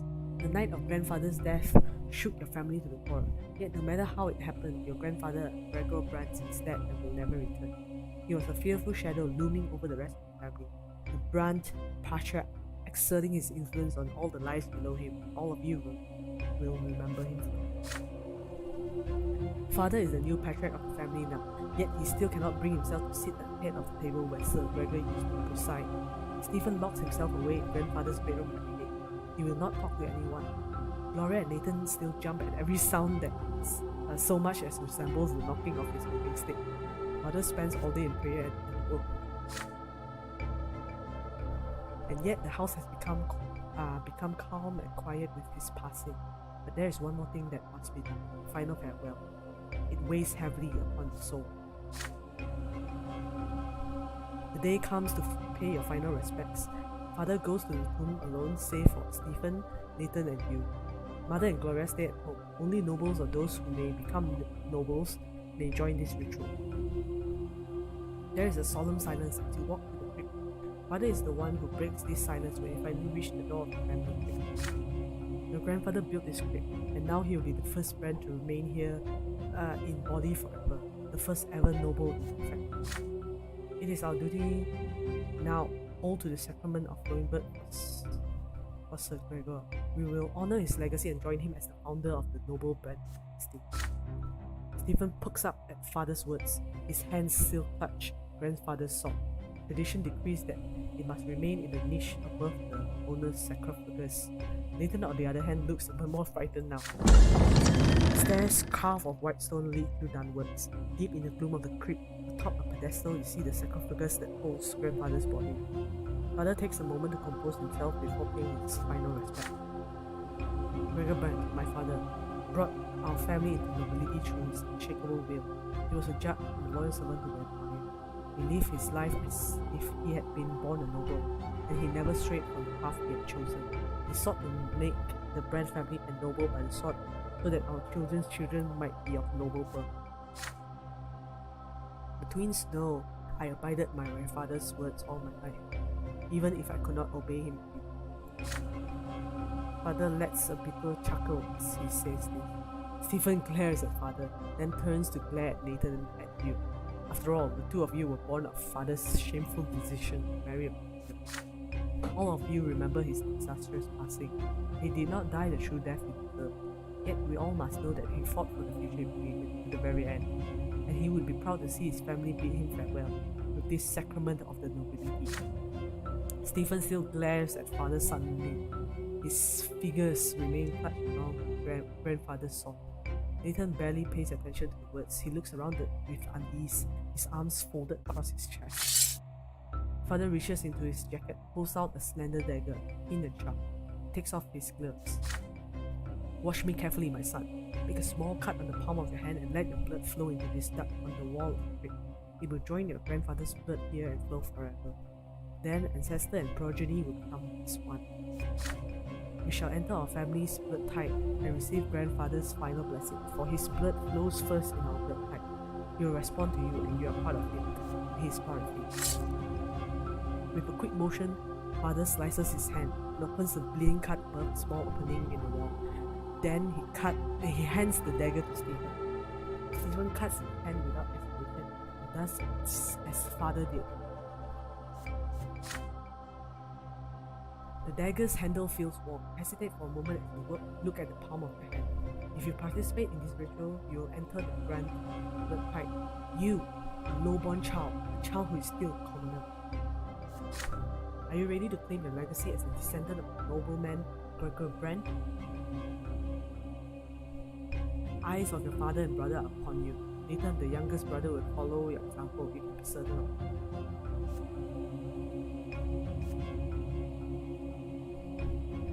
Why I can't choose this option?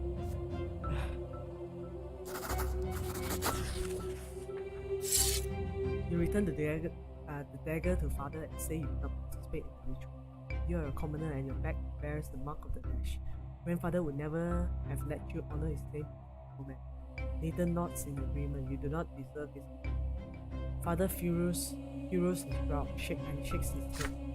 Stephen, help me close the lid of the sarcophagus and remember to ask for grandfather for his blessing. And as for you two, it seems you weren't ready to walk the nobleman's path up. You're right, son. Your grandfather would never have allowed it. The lid of the sarcophagus falls into place with a heavy, resonant thud. Then suddenly you all freeze as each of you hears your late grandfather speak to you.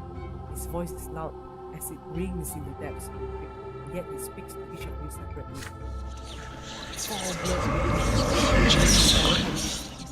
rise above your meager birth. You have not a drop of nobility in you, and your pathetic little brother is nothing. You are attained upon the flesh and blood, gone from the crypt. Your legs carry out of the crypt. Your legs carry you out of the crypt of their own accord. Out, stuffy crypt. You can finally breathe again. You hear slow footsteps behind you. Turn around and meet Nathan's face. You did the right thing. If it weren't for you, I would have done what father did. Grandfather said I should stay away from his legacy. He said it will do me no good if I try to follow his footsteps. How's that for words of guidance, eh? Nathan sighed as he embraces you.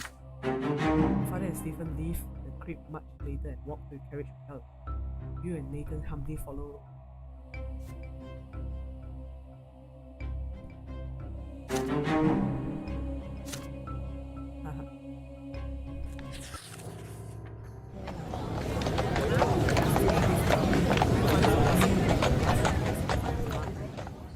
His words relate from the hereafter keep echoing in your mind.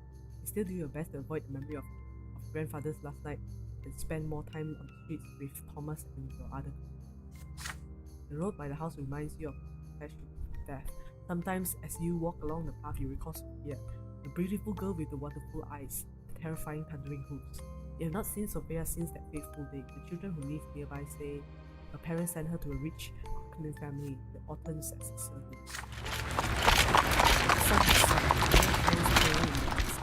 Thomas is ill, so you decide to visit him and tell him the street seems oddly agitated, full of horses, cloaked men, strange faces, and hushed voices. A young nobleman in a heavy embroidered cloak walking back and forth, clutching at his sword nervously. There is a grimace of rage on his delicate blue face. He is an Arcane. You overhear voices. Sir Arthur, the girl's not at home. We searched the house. Her parents swear she ran away from home. They claim they wanted to bring her back. Just do whatever it takes. Turn this loathsome district upside down if you must. Bring my servant back to me. He's here. Sophia ran away from an Arcanian? How can this be?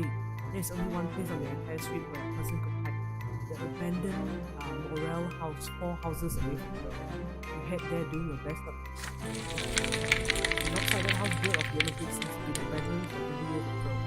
You remember being there as a boy. You glimpse a figure inside even before you. A pair of eyes glimmer. You recognize them even after for you.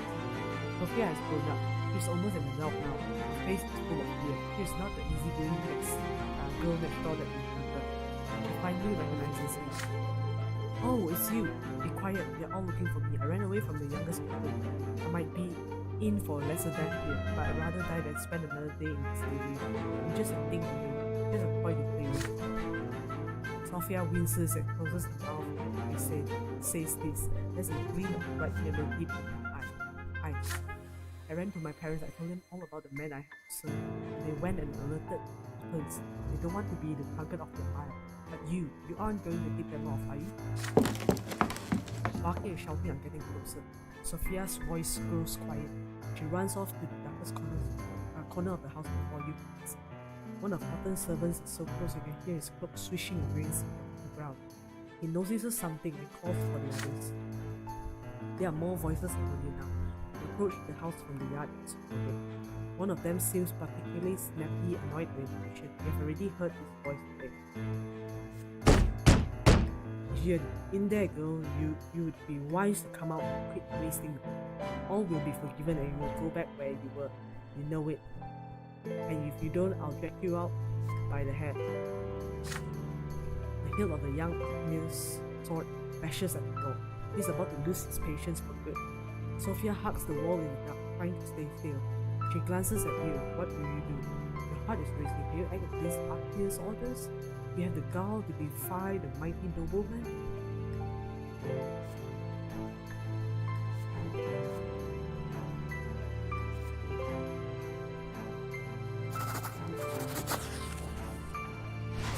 You grab Sophia's hand to run down the stairs. She resists you at first until she reaches your lips. There is a secret way out. You sneak away into the cellar, leading the way. The floorboards grow above your head and above your heads as the Arcanian and his men search the house. Only children who grew up in this district know that this cellar leads to the neighboring district. You lead Sophia to the hole in the cellar floor and help her squeeze in. There it is, an odd tunnel that leads to a well 2 streets away. None of the children know who dug it, yet you played here and chased each other through it so many times as a man. And now this secret passage will rescue Sophia from genuine pursuit. Soon you're in the well. There is nothing above you save for the sky full of clouds. You wait until you hear no more steps around you, then climb up the well and help Sophia up. You lead the way to the slums around the capital district, the easiest place to disappear. A dog in a nearby house starts barking. One of Otton's men appears in front of you. You take a step back as your fingers search for a breach, ready to defend Sophia no matter the cost. She squeezes your hand and then you hear a high-pitched scream of rage. A flash of yellow light stuns you. In the blink of an eye, Otton's man freezes and collapses, unable to get up. Sophia's eyes are no longer sky blue, they are yellow now. You let go of your hand, you recoil in fear. You weren't supposed to see that. Don't worry, I won't hurt you, but I won't let them take me. I won't go back to this. I need to run as far as my legs can take me. Thank you for helping me, and farewell. Sophia gives you a gentle kiss on the cheek and disappears down the dark alleyway. You stand there stunned. Sophia is a witch? Her magic bound Otton's man by the arms and legs and made him unable to. You hear Otton's man's screams of rage and the thumping of his man's feet. Sophia is long gone. It's a shame that was all you could do. The runaway girl becomes the talk the street for an entire week. You overhear that Sophia managed to flee the city. The Occupants are furious. After this sudden appearance, it disappears from your life once more. You will not see it again until much later.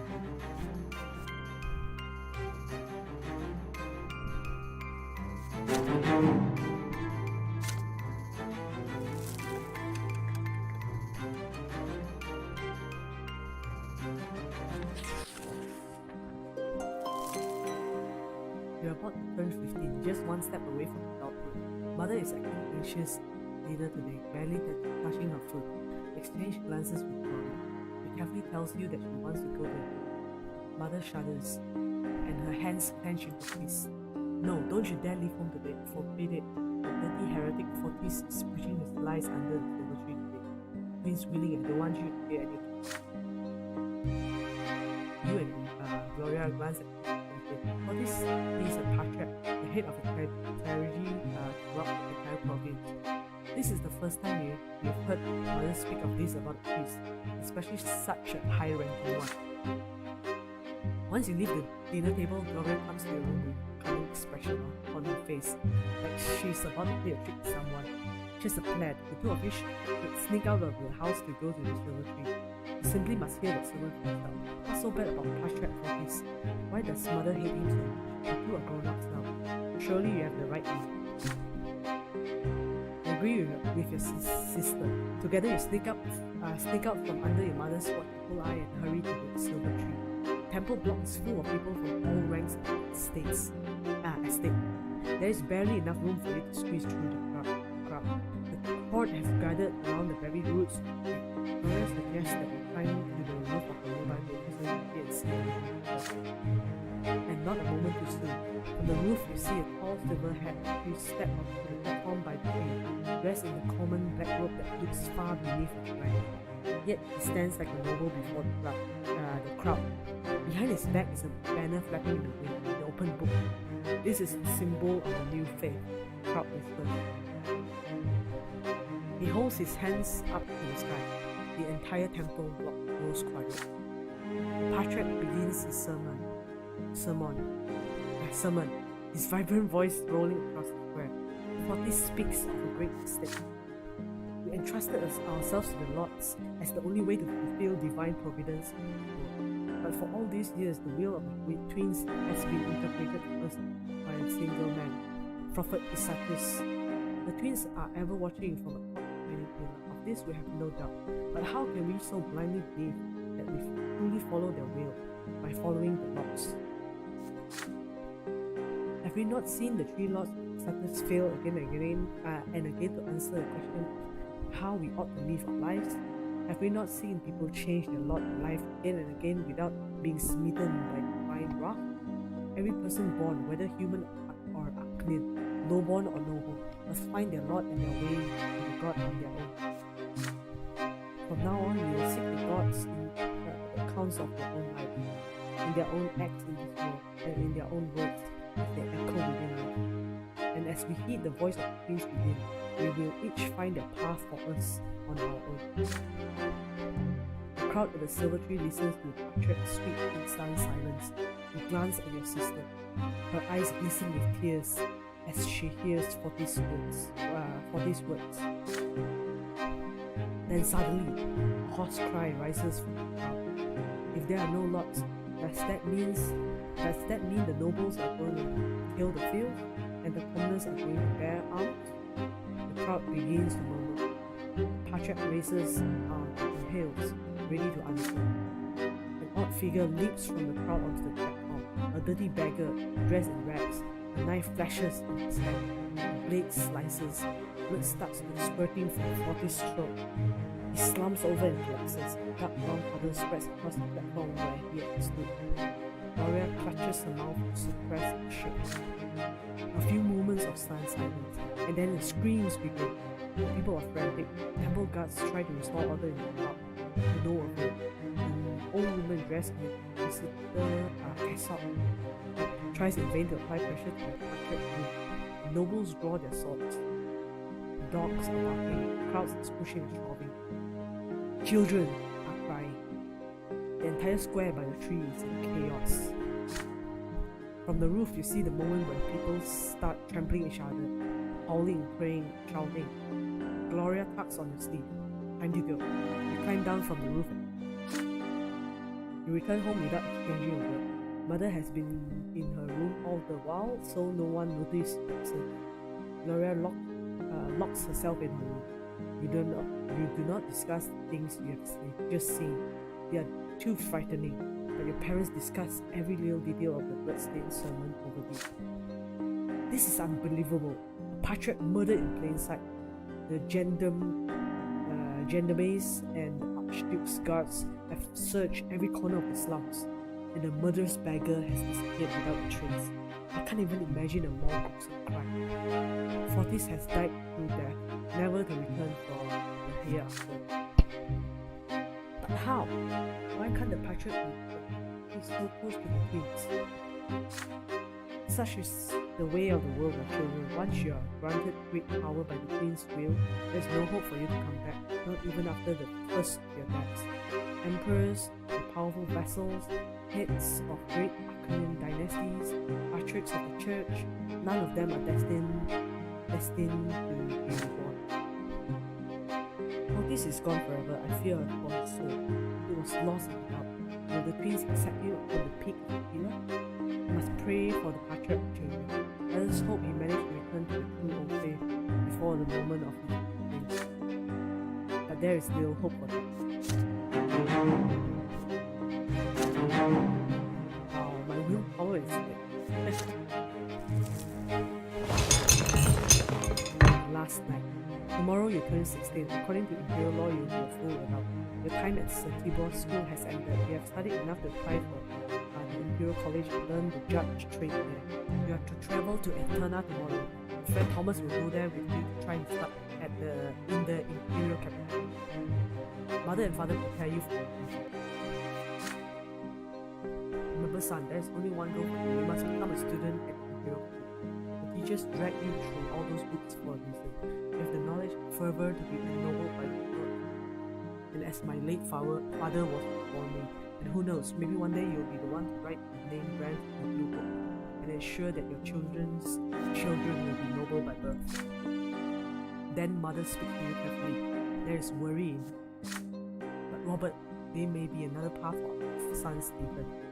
For our son, Stephen, your firstborn, was born in noble. He will surely earn the title for the entire Brante family. The second son bears the favor of the queen. For him, the path of the priest is a worthy calling, no less than noble man's song. They have been arguing about your future for a while. Still, she would never defy the will of the noble man. Husband, you smile at them both, trying to persuade them. Gloria laughs quietly behind the scenes. Just don't become a snoop like Stephen, and you'll do this.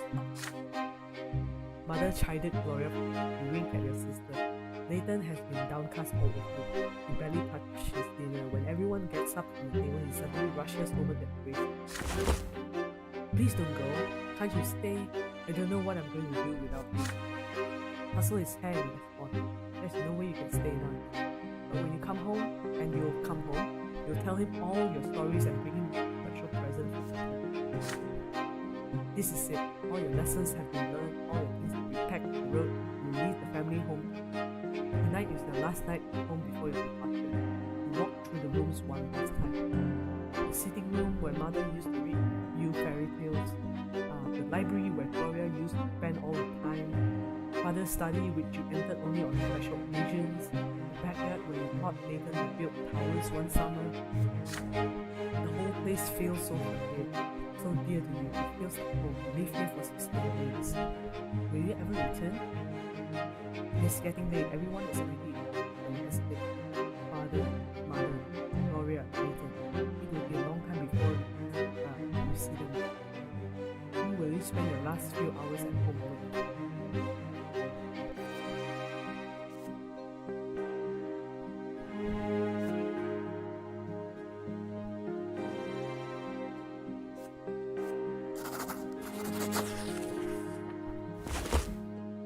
Indeed, your sister is still awake. She jumps out of her armchair happily the moment she sees you. I'm so happy you're actually here, brother. You know, before you leave, actually have something to tell you. Gloria takes your hand and leads you to the library. Light lamp. Gloria pulls out hefty volumes of one page. Look, this is the history of the noble houses. It got the story of how humans were first ennobled. I read all of it, and guess what? It didn't happen until after the expansion of the empire. Apparently, there weren't enough Arcanians for all the land, and they just couldn't rule it all by themselves. Arcanians have always treated like humans like cattle, but human nobles are even worse. They're like their paltry copies now, bearing noble titles, wearing gem-studded jackets, bossing others around, poisoning their lives. They make me sick. Everybody says nobles were born people, but if you ask me, I'd say they're nobodies. There's nothing noble about demeaning others and taking off the hard work. Gloria is growing unusually agitated. No, she's not exactly fond of nobles, but this is the first time you've heard such burning scorn in her voice. But then Gloria stops herself suddenly and comes. I just wanted to tell you that you don't actually have to be noble. If you are noble, you have to follow their rules. You're not like him, I know it. Don't listen to mother. Definitely don't listen to father. They just want you to blindly follow them. It's true Sir Brante spent plenty of money and effort, but the noble title and the judge rank were his dream for you, not yours. It's time to think for yourself. The words spark you keep debating in the small. Soon you both start reaching into history and politics and morals for material, pulling out library books one by one. It turns out Gloria is an excellent debater. All the days and nights you spend in the library have honed her mind with rhetorical skills. The sun is about to rise. You should rest before the light, but you're not tired. But before you return to your rooms, Gloria locks you in a heartfelt hug. Please promise me you'll find your own way. You nod to her and hug her back, and then she's asleep. You get into bed but you cannot sleep. Gloria's words keep you up.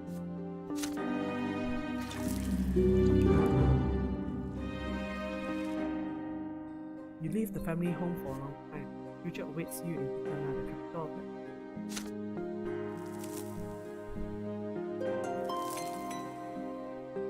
Last night was your last night home. The carriage is now waiting at the gate, ready to take you to the hotel. The click clopping of the idle hooves against the cobblestones count the seconds before you departure.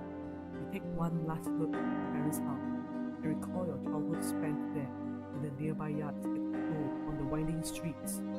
The full stop here is on the winding streets of Addis. So you clash with the greater world around it. Felt a tingle of emotion for the first time. You were taught by the school and the streets. You explored the city of your birth and learned something of its past. You witnessed first-hand events that will be remembered by history forever. This is yours now. You saw death, lesser death followed by rebirth, the true death that fixes and never gives back. You saw death lying in wait, right unaware, and peace stalking its prey. You saw grandfathers angry remains lit by the flickering fire, archdukes cavalry trampling those who stood behind, and your older brother's bloody sword rifling through the air. Death has followed you from the very beginning. And yet you live on. You have a friend who has been by your side all these years. Thomas taught you many things on how to take the hit, how to stay true to your word, and how to remain true to your roots. And now Thomas is walking to the same carriage with you, with a heavy bag slung over his shoulder. The friend will remain. Ahead of you is a long trip to Canberra and Alp. For the first time, you'll be away from your family. What awaits you there?